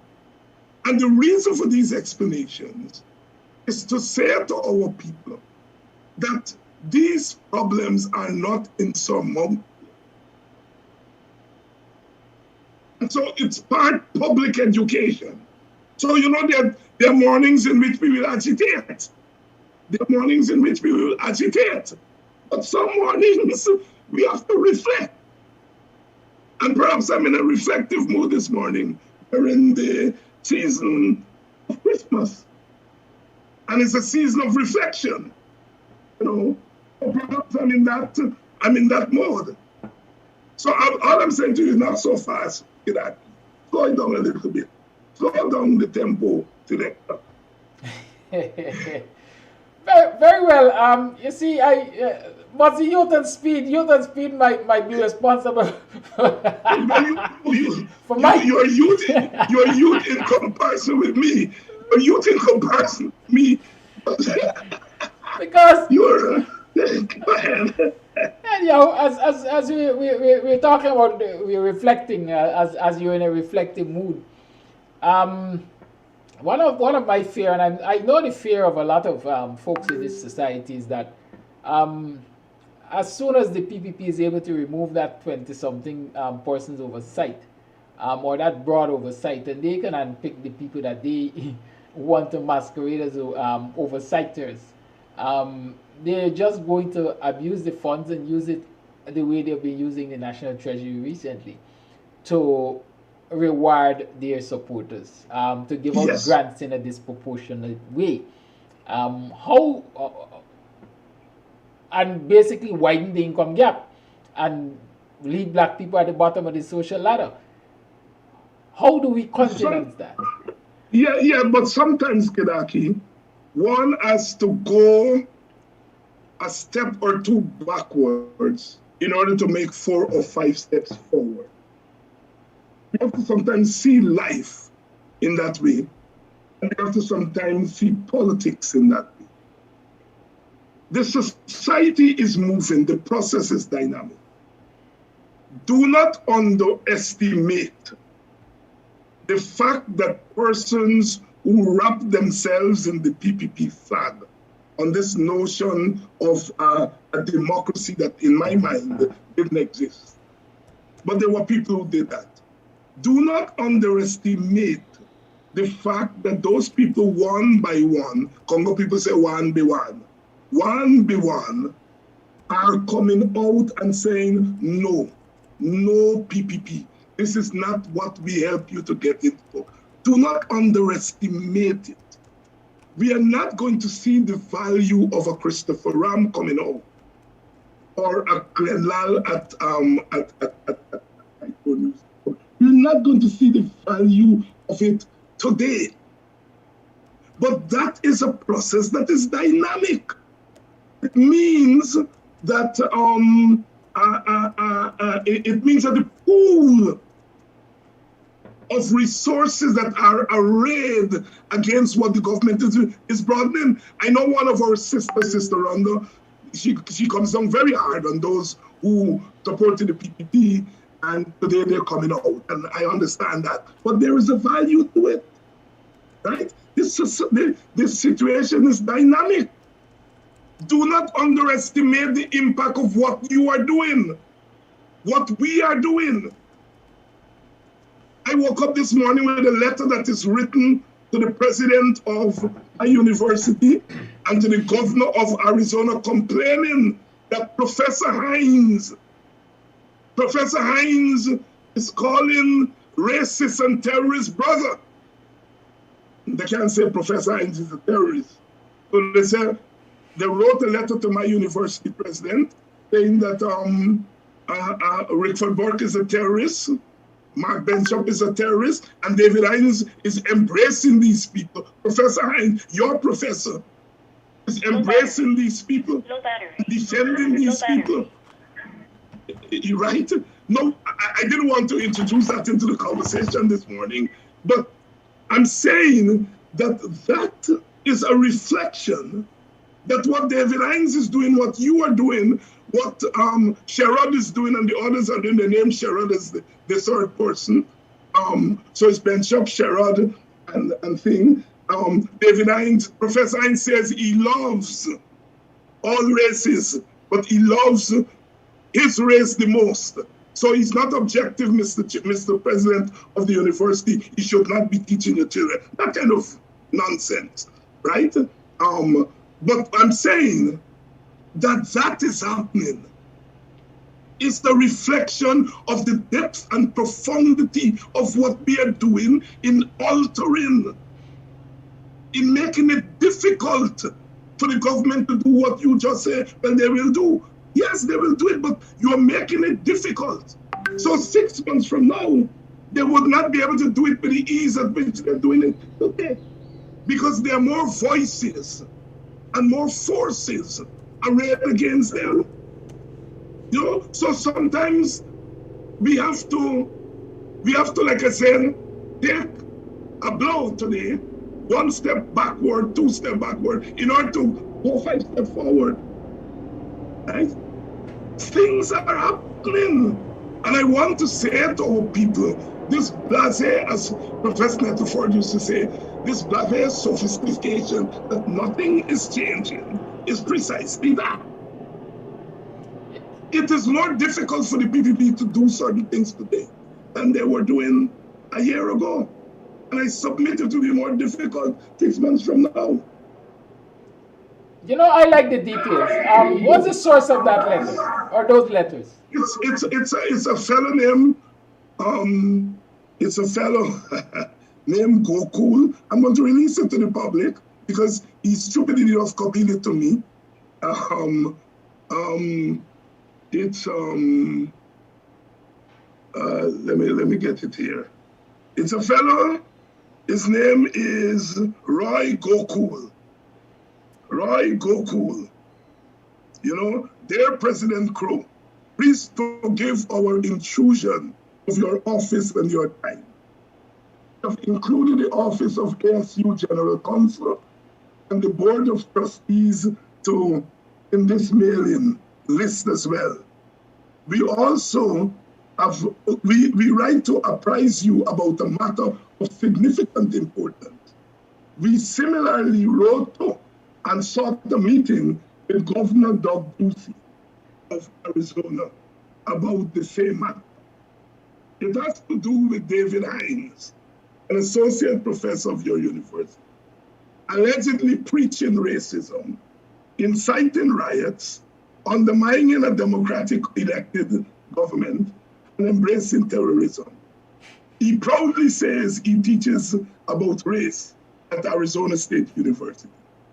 We fervently believe that the behavior of Professor David Hinds and his so-called brothers will result in race wars in his native country of Guyana.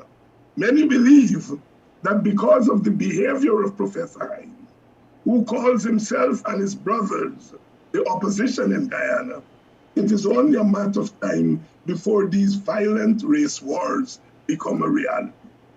And we believe that because of Professor Hinds' public professed affiliation with your university, that if you do not take corrective action, you may have collateral legal exposure. Let me unequivocally assure you, President Crow, these are not merely allegations that we are listening to. These are facts backed by the incontrovertible video podcast specifically made by Mr. Hinds and others. He simply does not care about the consequences or whoever is aware about this racism, words or videos, and their propensity for violence. His videos, Politics 101 with David Hinds, are viewed by tens of thousands of people every night. Last week he said on his show, "I don't give a damn who calls me a racist." And they went on and listed all the allegations against Burke. And finally, President Crow, in Guyana, blacks are free to go anywhere and do anything they want. Their employment numbers control the army, police, teachers, courts, and even most government jobs. They're even free to kill, rape, and rob innocent, hardworking Indians every day also. There has never been any condemnation to these crimes by Professor Hinds. Professor Hinds and his fellow extremists seek to defend almost every black person that is arrested. Arizona State University is the largest public university in the United States. And it is very important that public funds are spent wisely and judiciously. Professor Hinds, a Howard University graduate, currently has a 35% approval rating among his students. The major complaint against him is that he does not actually teach instructively. Instead, he plays tapes and videos while loudly gesticulating and running around the classroom. Listed below are feedback rating Professor Hinds by some of his students. Thank you, respectfully, Roy Goku. Dr. Hinds, I want to press you. I want you to read that paragraph again that talks about the freedom that black people have in this country. Because this person who's accusing you of being racist, I mean, he takes the cake, right? And have you checked to see if what Gokul is? Is he a real... Roy Gokul. Is he a real person? Have you Googled him and so on? No, this is the thing I woke up this morning to do your show and went into my mail and saw this mail copy. Kindly share that last paragraph for us again, and I want you to address it.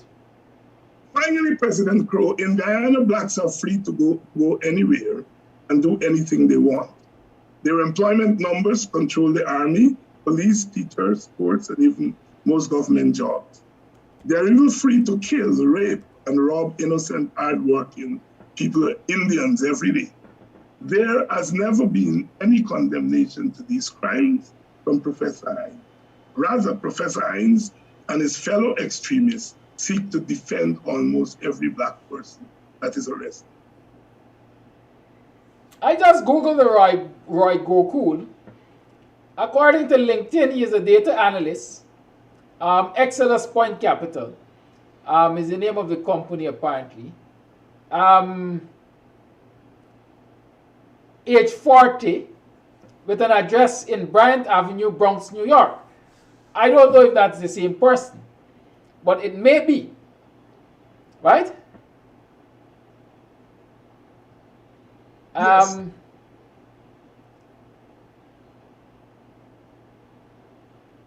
Email address. His email address is here. He doesn't hide anything. He has a very good lawyer. Indeed, he ought to have a very good lawyer. But let's He has a very good lawyer. His email is roygocool3@gmail.com.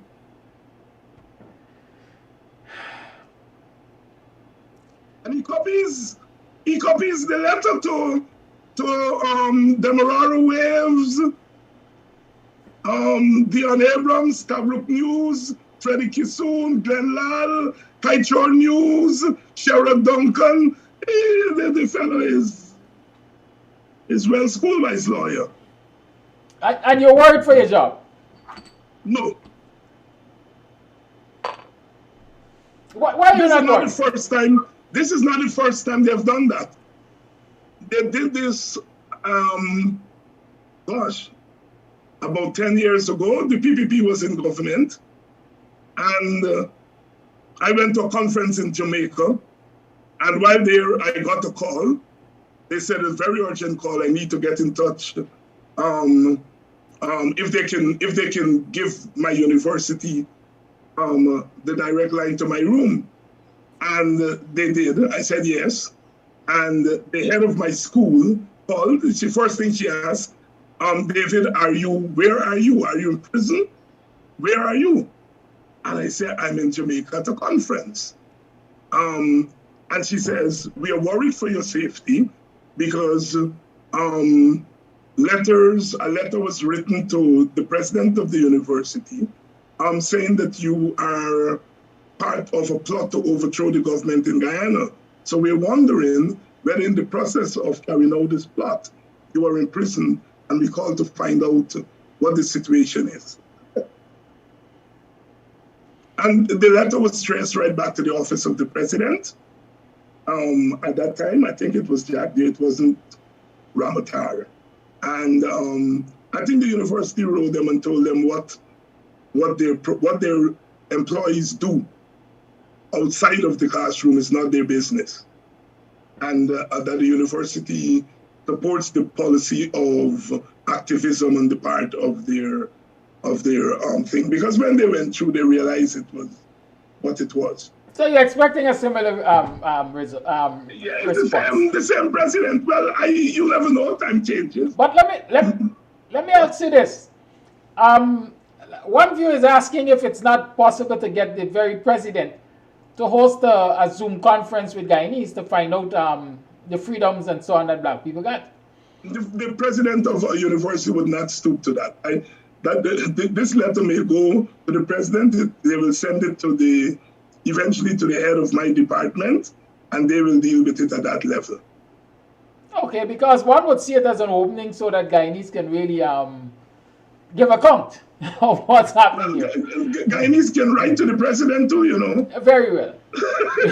Very well. Let's talk about this freedom to Guyanese rape. can write to the president if they want to enlighten the president of the nonsense that this person is in. Let's talk about this stereotype of black people, the freedom to rape.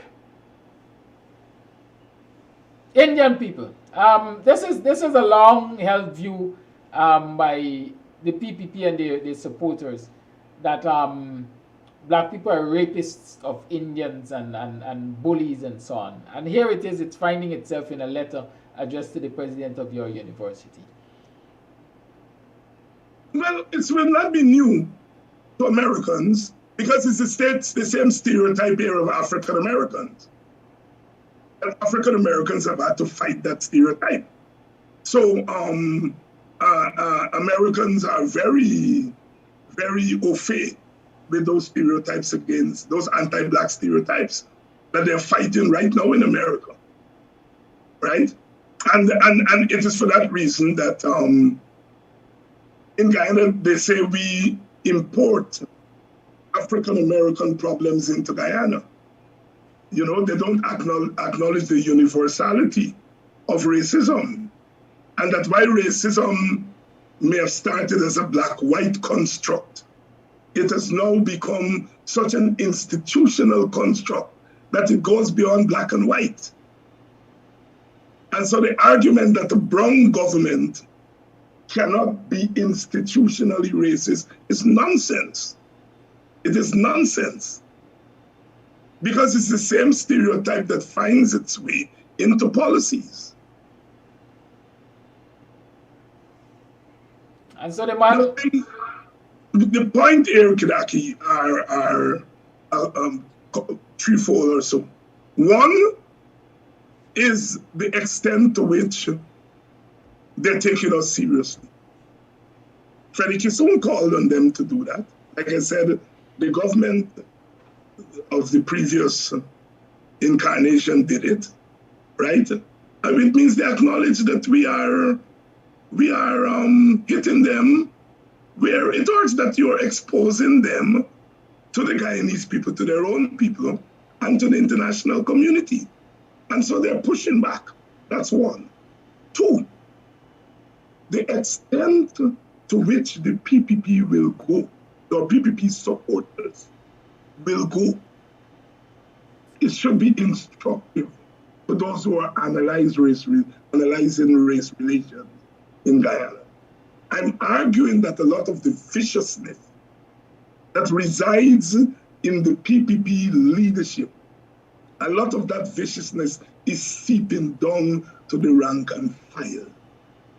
And I allude to the fact at the ease with which the normal Indian brother and sister on the street would call a black man a racist, in which I'm arguing that the R word has now replaced the N word in Guyana. All right? And I think that is very dangerous when those kinds of stereotypes are seeping down to the rank and file. It means that the Indian brothers and sisters who call themselves progressive on the Indian side, they will have to deal with that. I can't deal with that. We can't deal with that. I know that whenever I see black people engaging in those bad habits, I would rebuke them because there is no end to it. But on the other side, they're allowing it to simmer.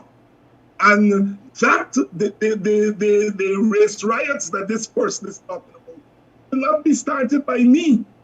It will be started by those people who feel that people like me are denying them the power that they inherently, manifestly have in Guyana. Because we are rapists and we are saying it means that we are not able to govern ourselves. And so it is imperative that the PPP governs Guyana. It's part of manifest destiny. That is the great danger here. That is the great danger here, right? And so I am saying it is for that reason that we have to, on our side, be as far-reaching in terms of our activism and our opposition. We're not simply against a government that is doing bad. We are against a culture that is developing and that has developed since last year. This thing about thieving an election, it goes beyond rigging an election. It goes into the sense of stereotype. Black people cannot play by the rules. Black people do not respect democracy. So when that young boy Ramson talked about role model, he wasn't talking about outstanding black people. A lot of us went off and he was listing all the outstanding black people. He was not talking about outstanding black people. He was talking about the notion that the black family is not a real family, that the black family is dysfunctional. And so the state has to create fathers for black people. That when that fellow was getting into was deep. But we dealt with the surface of it. We dealt with his words, role model. We don't get into the essence of what the chap was saying. He was saying the black family is incapable of regenerating and generating progress in the black community. And so the state has to create an alternative family. And so they see somebody like myself as a hindrance to that message. Because they know that I will peep below the surface. They're okay when we go off talking about black role models and black outstanding people. The fear for somebody like me is because of my training, I have an eye for the subtext. And if they can demoralize and silence somebody like me, they win the war. And that is why I said here this morning, and some mornings I come on and say, let's learn and teach and try to understand the magnitude of what we're up against.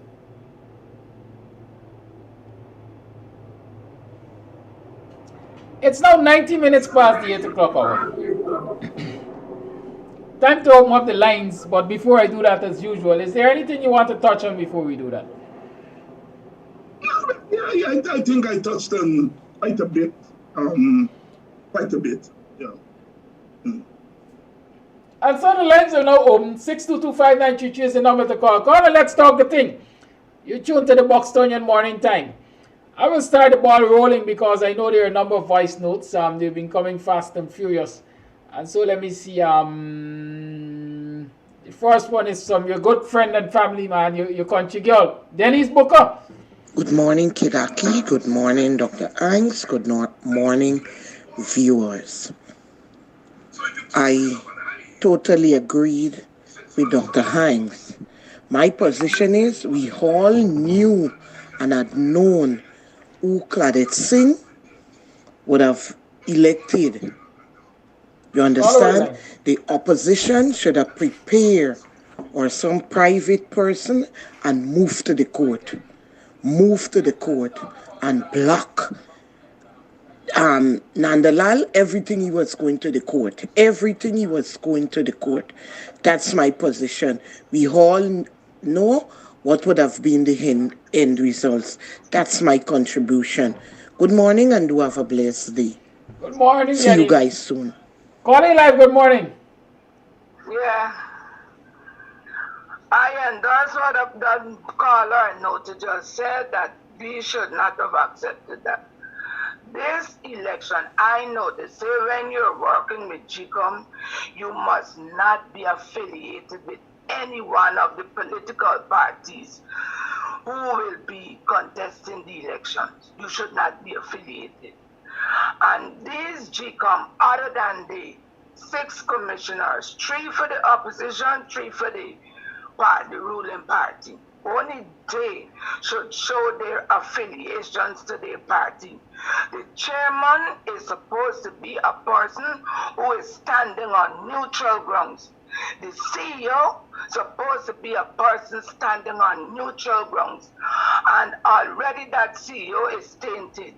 2, somebody applies for a job should be given the job and the qualifications, because when you take somebody who does not have the required qualifications and anything comes along the road that you are not qualified for, it throws the whole system In this instance, the whole country in total array. That's one. Now, I used to be a contributor to Mark Benchcup show. And one night he had this man on his program, J.R. Crawford, claims he's his best friend. At the same time, Calvin Ben had a problem when they were trying to jail him for lands and that kind of thing. And J.R. Crawford got up and said that there are lots of Guyanese with good qualifications abroad, and these people must come home now to like uplift Guyana. Dr. Hinds is one such person. And I said to him, I said, look, this Crawford is mad because look, Ben come back and look what was being done to Ben. They tried to destroy the man character by destroying him in all ways. I could remember going back years ago when Farrakhan sent his second in command. I can't remember something, Muhammad, this man, the name.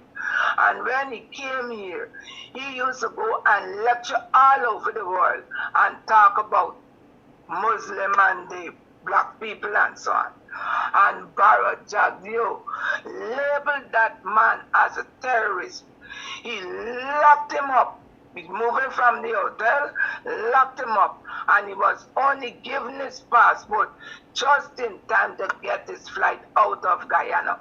And because what Barrow did, labeling this man as a terrorist, the man lost a lot of engagement that was his livelihood around the world. The PPP believes in character assassination. Now they know that Dr. Hinds of his job, they talk about, Branson talk about road models, they try to destroy all of our road models to say that they alone. And I am glad that about the letter, but what Dr. Hinds got to do, make certain he gets to the root and action that man for whatever he said.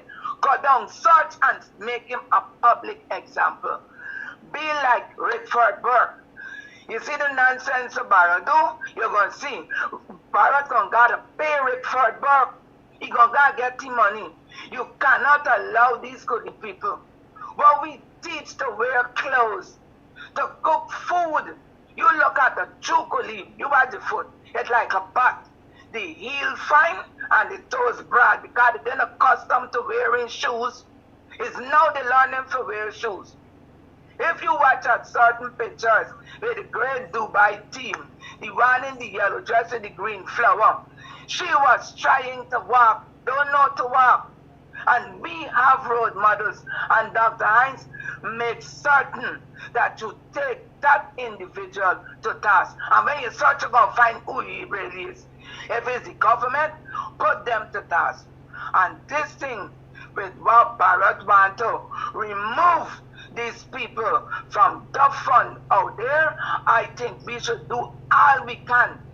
Seek outside intervention to not have that fund removed, because already he done get how many $1 billion to the sugar estate, and the parliament what they had yesterday was to ask for more money to pay sugar workers. What is this country doing? Only the sugar workers are workers. And my thing is that the other sector, they are helping to cause it, because they're giving the sugar workers, all other sectors should stop working. Show them, let me see. If they're going to knock off everybody, every other thing, stop work, and let the sugar workers do the work. We make up we mind. We got a Black Christmas, but we still, until this installed regime can look into the financial welfare of other types of workers. The police them that take bribe. The nurses only force them to sell blue book just to get money to meet the financial needs and constraints. And the sugar workers, every day they get the money. The rice workers, they get the money. Yesterday I put up a video on me yard flood. All me little things I'm going to flood out. You think I put on my name for the flood relief? You think I get any money? No, because I black. I can't get no money. We the black people ain't getting nothing in this country. And all the money, and the same could the people We're getting all this money, still take Carrefours and all of them places. But because people are going and shop, last but not least, they are now tracking this new virus. At least it hasn't taken lives at sea. But I don't talk about Guyana, them ain't doing nothing. But English doctor, he said, and they are watching. This man, last one, this man, the lawyer, who had his party and they closed it down at 10 o'clock.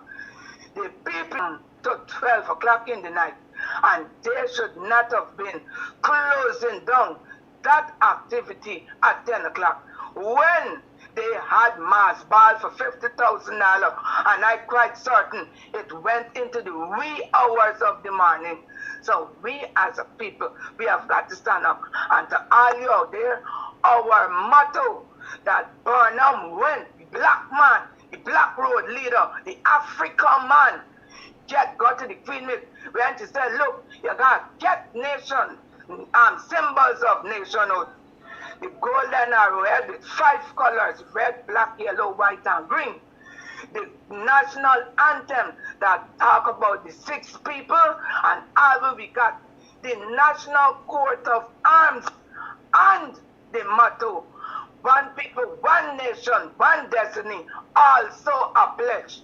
All of that. And when we go to talk, we must stay what we are. Because when we throw away the things that we gained our independence with and use other things, we playing with the man and we playing with recycling. That is my talk for this man, and bye-bye.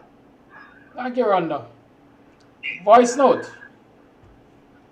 Good morning, Mr. Amsterdam, and good morning to the viewers. The trick in the pink slip, because I saw it in the news, is that when you filled out the pink slip, they took your ID card number, every information of you, and they didn't give you the pink slip, because if you're filling out this pink slip, you're supposed to give it to the person. When you come back, I show the pink slip that I didn't receive the money. You give me the money and then I can give you the pink slip. So you would say, well, okay. But if the pink slip signed and everything, and they go back.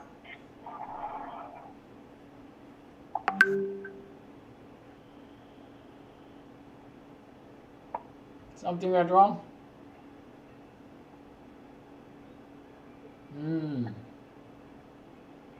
Dr. Hinds, you wanted to respond to anything? No. Okay. Good morning, Mr. Amsterdam, and good morning to the viewers. The trick in the pink slip, because I saw it in the news, is that when you filled out the pink slip, they took your ID card number, every information of you, and they didn't give you the pink slip, the money. You give me the money and then I can give you the pink slip. So you would say, well, okay. But if the pink slip signed and everything, and they go back with it, so there's where the thief in pass, because I am living in Golden Grove, and that is what happened. They say, well, the house is upstairs and downstairs. My son is 29 years old, living his life. I am living downstairs with my granddaughter and my daughter. Two different 17-year and 18-year-old Indian boys are adult, have wife and children, and get. Even Indian people get that kennel at the back of the yard, and they say the puppy live there, and they get money. But you that have a 29-year-old man that working and providing for himself, get his own everything, pot, stove, chair, bed. He got money because he living upstairs. I am living up downstairs as an adult. 50 years old, and they're telling me that I'm not entitled. You understand? I'm not entitled. However, you fill out the pink slip, they take it away, and you never get the money. Phone number is there and everything, you never get a call. So there's where the thief in pass. But in the Indian areas, even dark kennel, they recognize as a house, and they get money.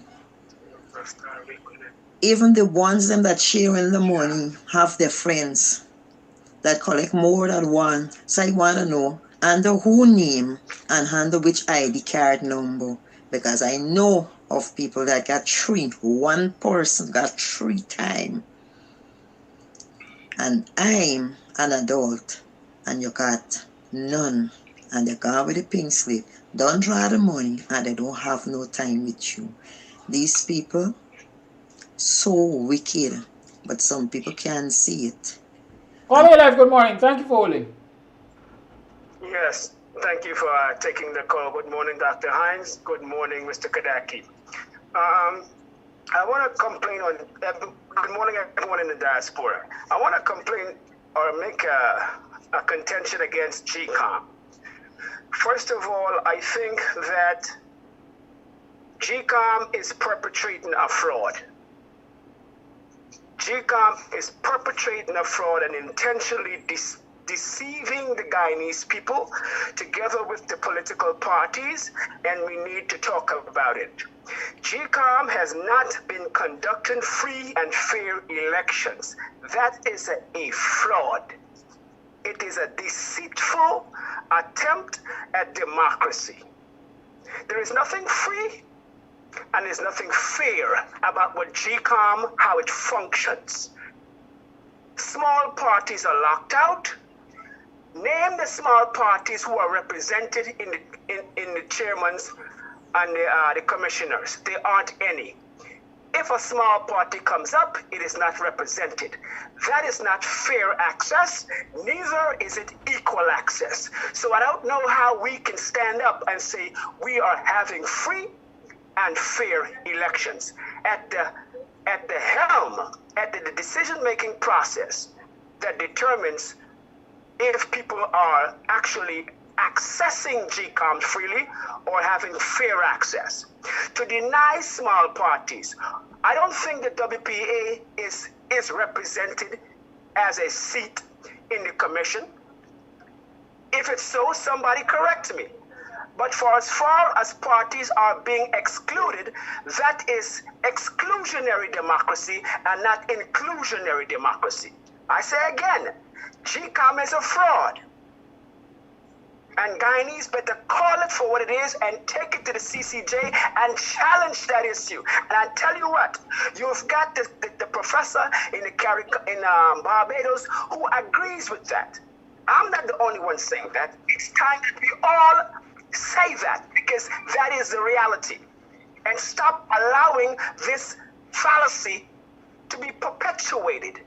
So Vishnu Prasad is more continuance of a perpetration of a national fraud. Claudette Singh, as a judge, shame on her to sit there on top of that big stink called GCOM.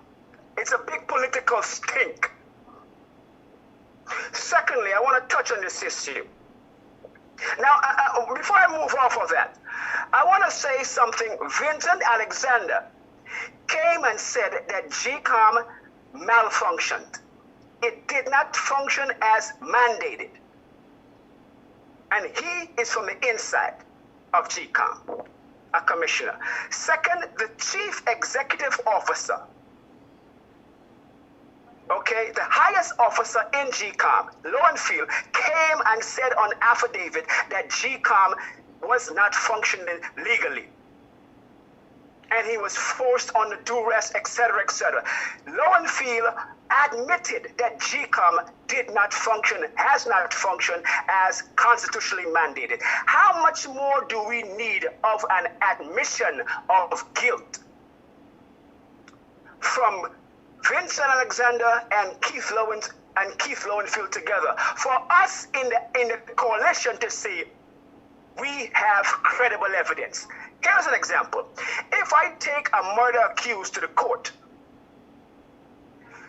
the murder accused is innocent until proven guilty, unless he or she admits to the crime in the presence of an attorney.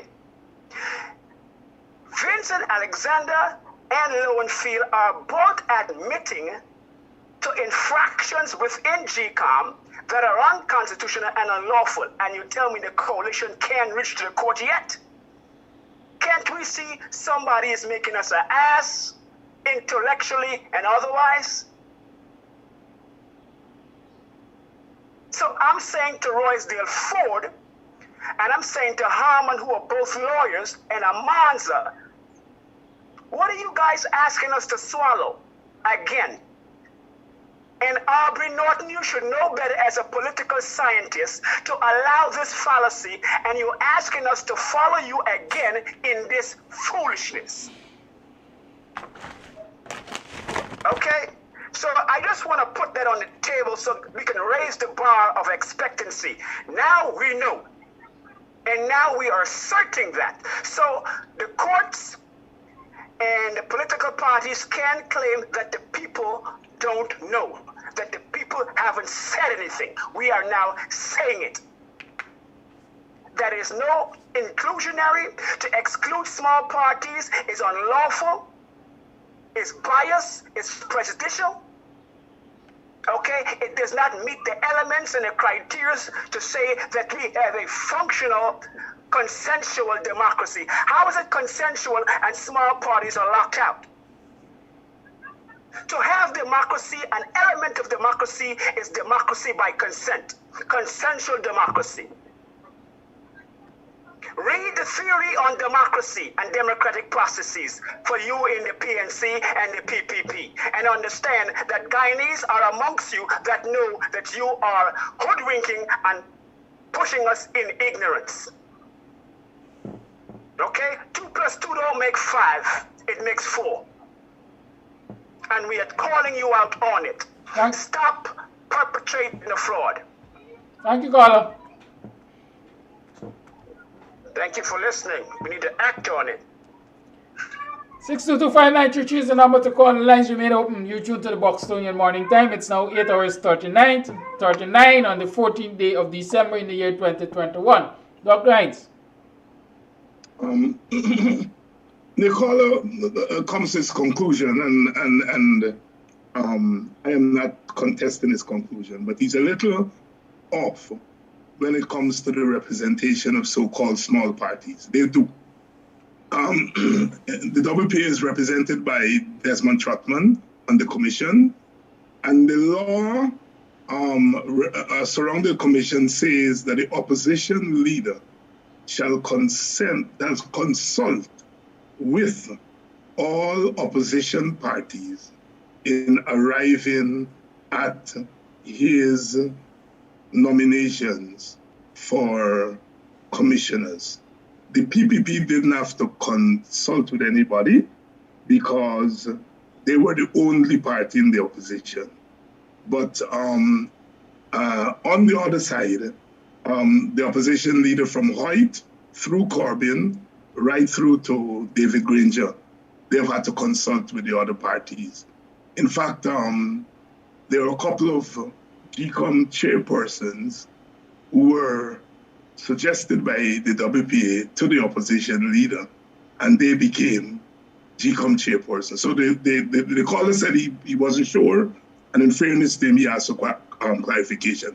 The system does allow for consultation with the smaller parties. So if Harmon were now being asked to nominate a chairperson for GCOM, he will have to consult with the representatives of the small joint parties. He will have to consult with Schumann. He doesn't have to consult necessarily within the APNUFC because they're one block, right?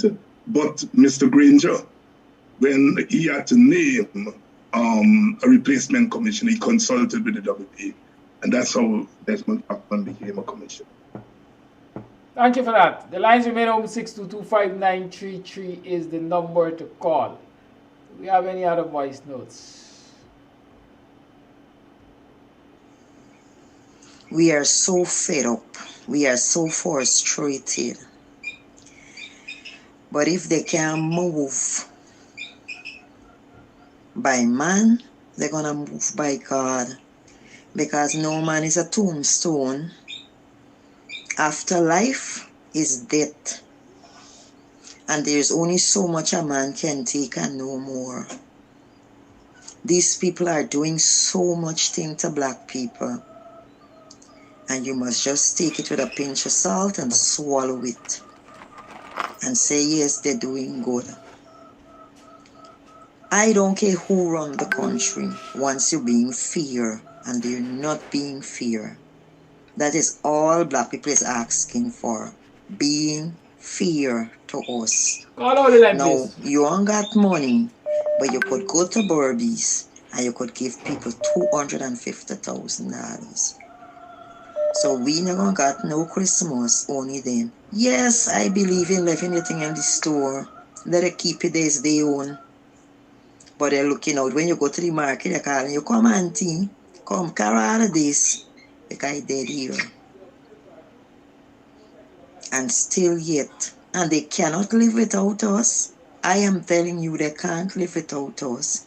Indian people, they say they frighten black people and they come into Golden Grove and they go into other black villages. You hear and party.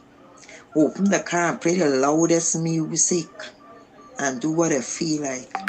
Black people can't live and go to Enmore and Lusignan and they till 11 and 12 o'clock in the night. They beat you and kill you and say you're a bandit. But they can come to black areas and do what they feel like. And nobody do them anything. That is fair to us, but it's only time. Call your life. Thank you for holding. Good morning, Kadafi. Good morning, Dr. Hinds. Good morning, the listening public. I am baffled at this stage of the game to know that no one from the coalition or elsewhere have gone to the court to fight against the appointment of Vishnu Prasad. And another question I have, is it too late for something to be done to correct that crap that took place there? We all know what the end game is. I mean, we can't be so daft as to not knowing what to do to put this thing out there in a way that the court deals with it. When you examine the manner in which that guy was placed there to be the CEO, it shows all this skullduggery that took place to get him there. In the first place, he's not qualified enough to meet the calling of a CEO. How come and how could he be placed there? I mean, Guyanese know better than that. What are these lawyers doing? What are these people who call themselves legal scholars in Guyana, especially those in the part of the coalition? What are they doing? They're going to make these people throw more dust in people's eyes in Guyana? What is going on in that country? I can't understand. You need to get their act together. Go to court and let Roxanne George decide the outcome. McDowell has abused that process all along during the election period. For every nook and cranny, he was at the court. What is wrong on the opposition side? Thank you, sir. You guys have a wonderful day.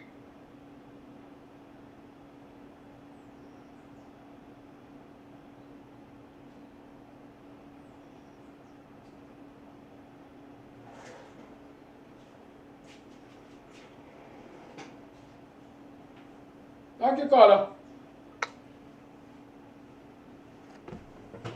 Dr. Hinds, you with us?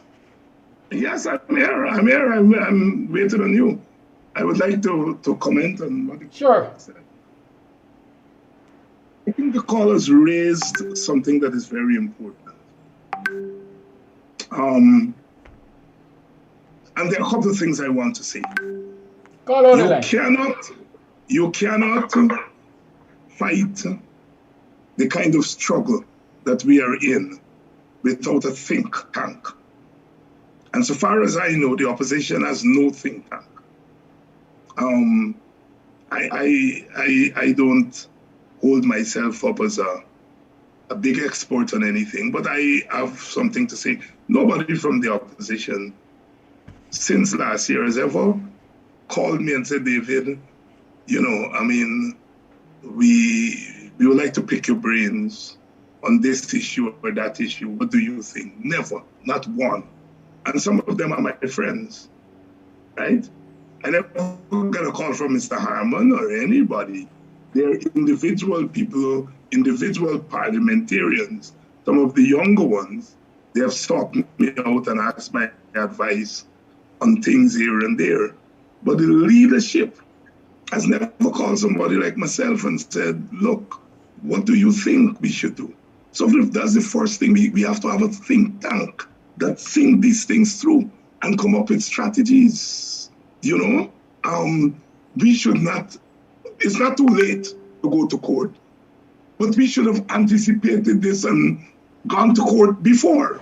If there was a think tank, a strategy team that meets regularly and recommend things, we don't have that.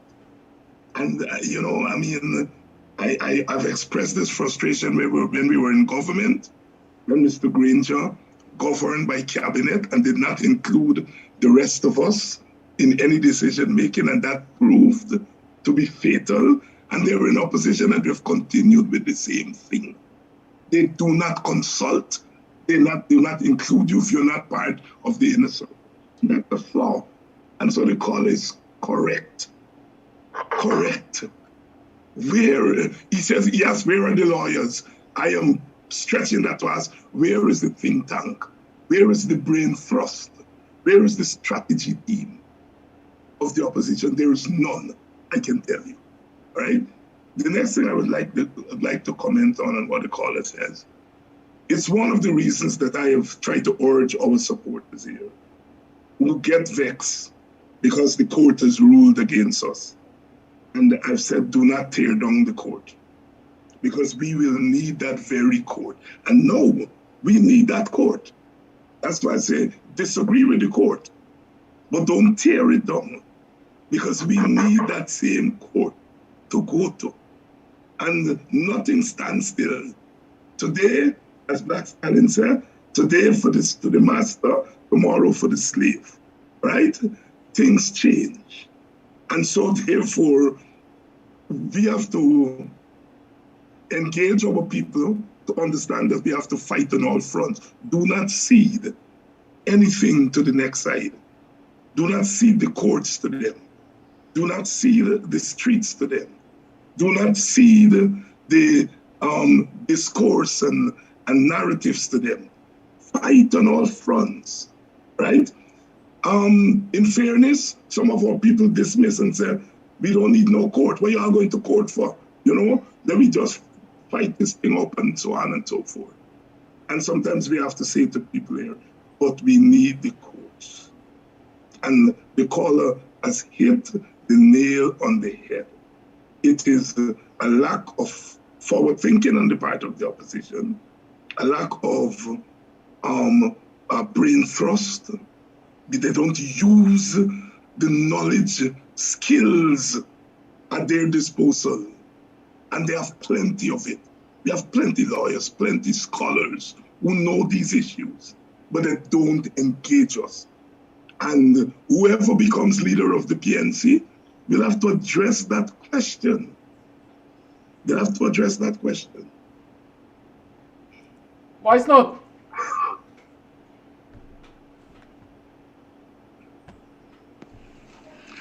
Now, Kanaki, they talk. Sorry. Caller, your live. Good morning, Mr. Kadaki, Mr. Hinds, and your audience. How are you doing, sir? Are you okay? Fine, thanks. Good morning.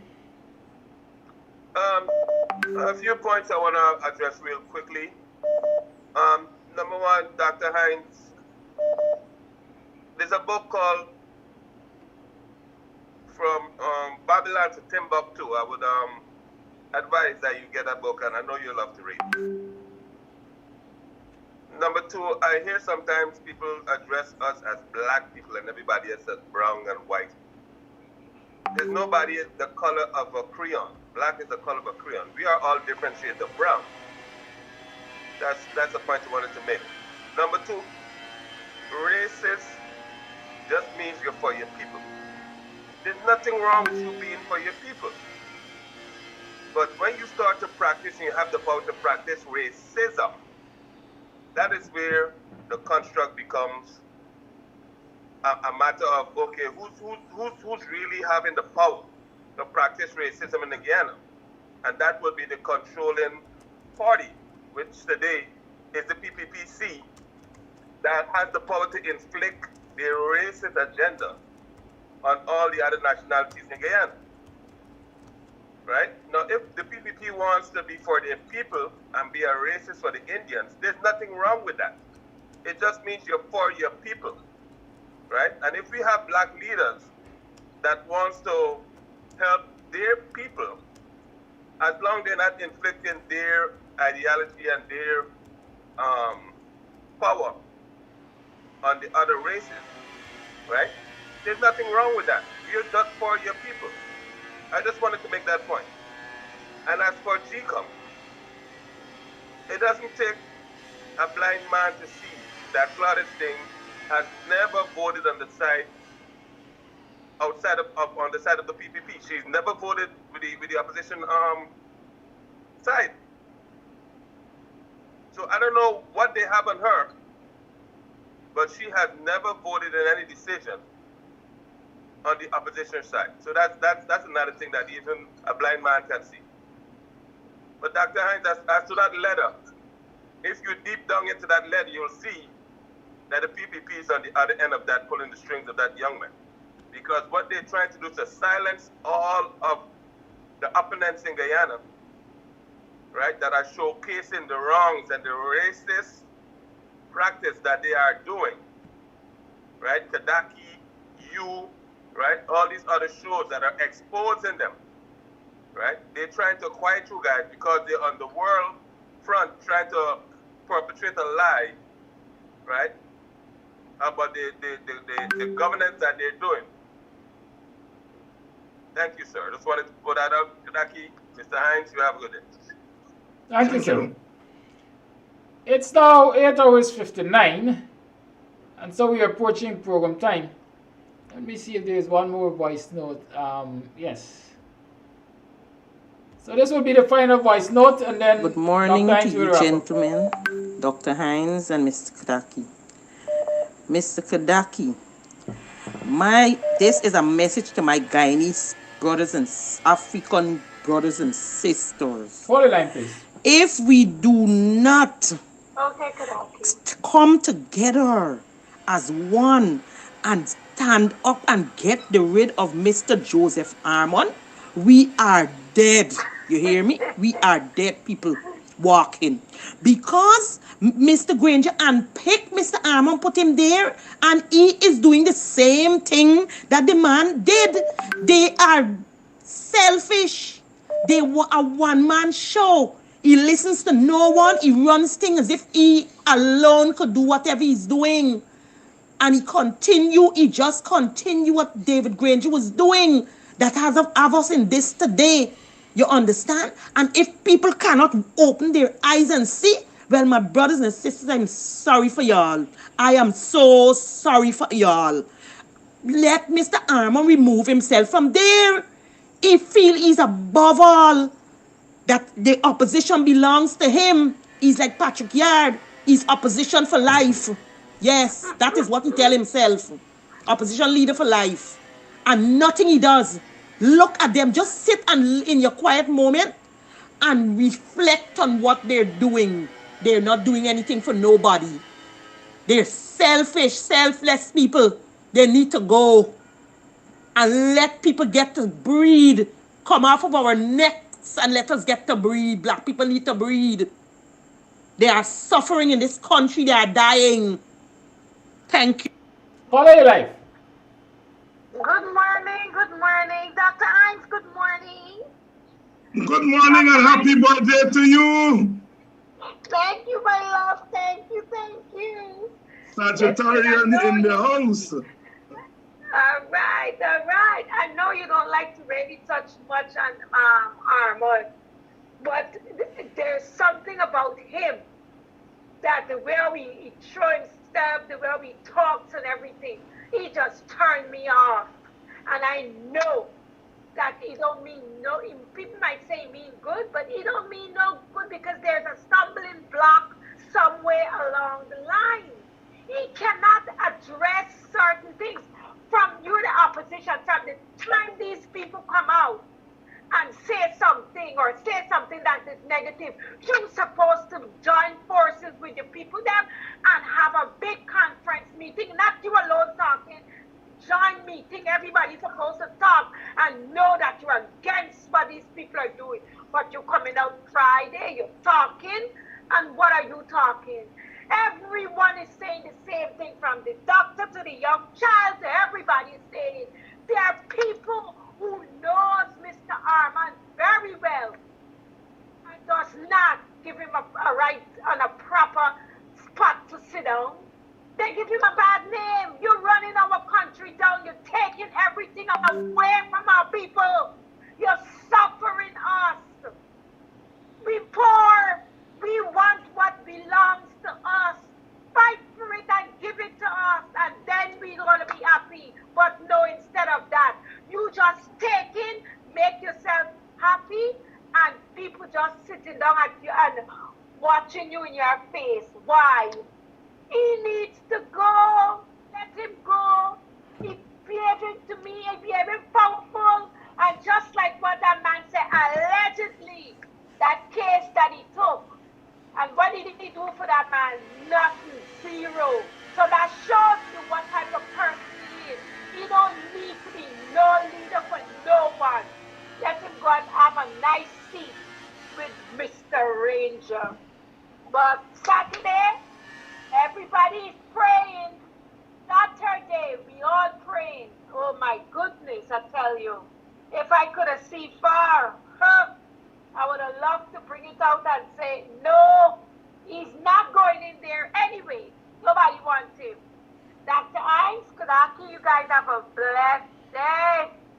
Thank you, caller. Yes. And you and your twin enjoy the day. Thank you, thank you.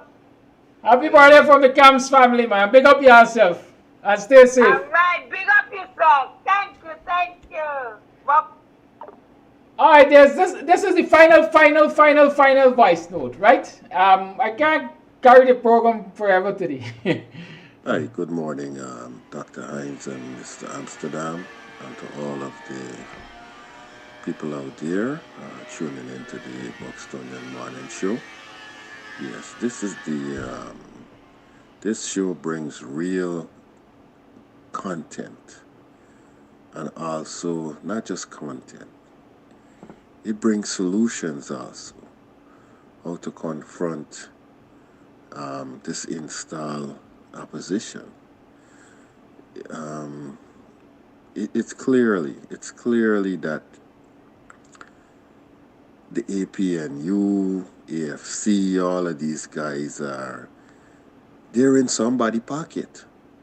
Somebody is paying them to keep masquerading around the place, because these guys are not putting in any work.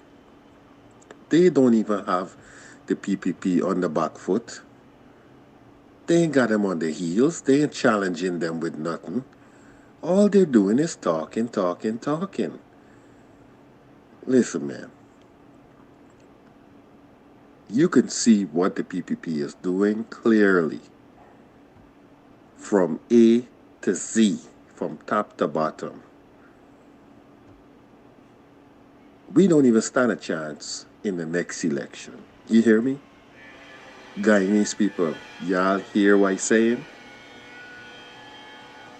The only progress we're gonna make right now is shutting down this country until we demand and get what we want. And when we shut this country down, we have to push the PPP out of office. Right? We can't have them in there. There is no fair game playing around here.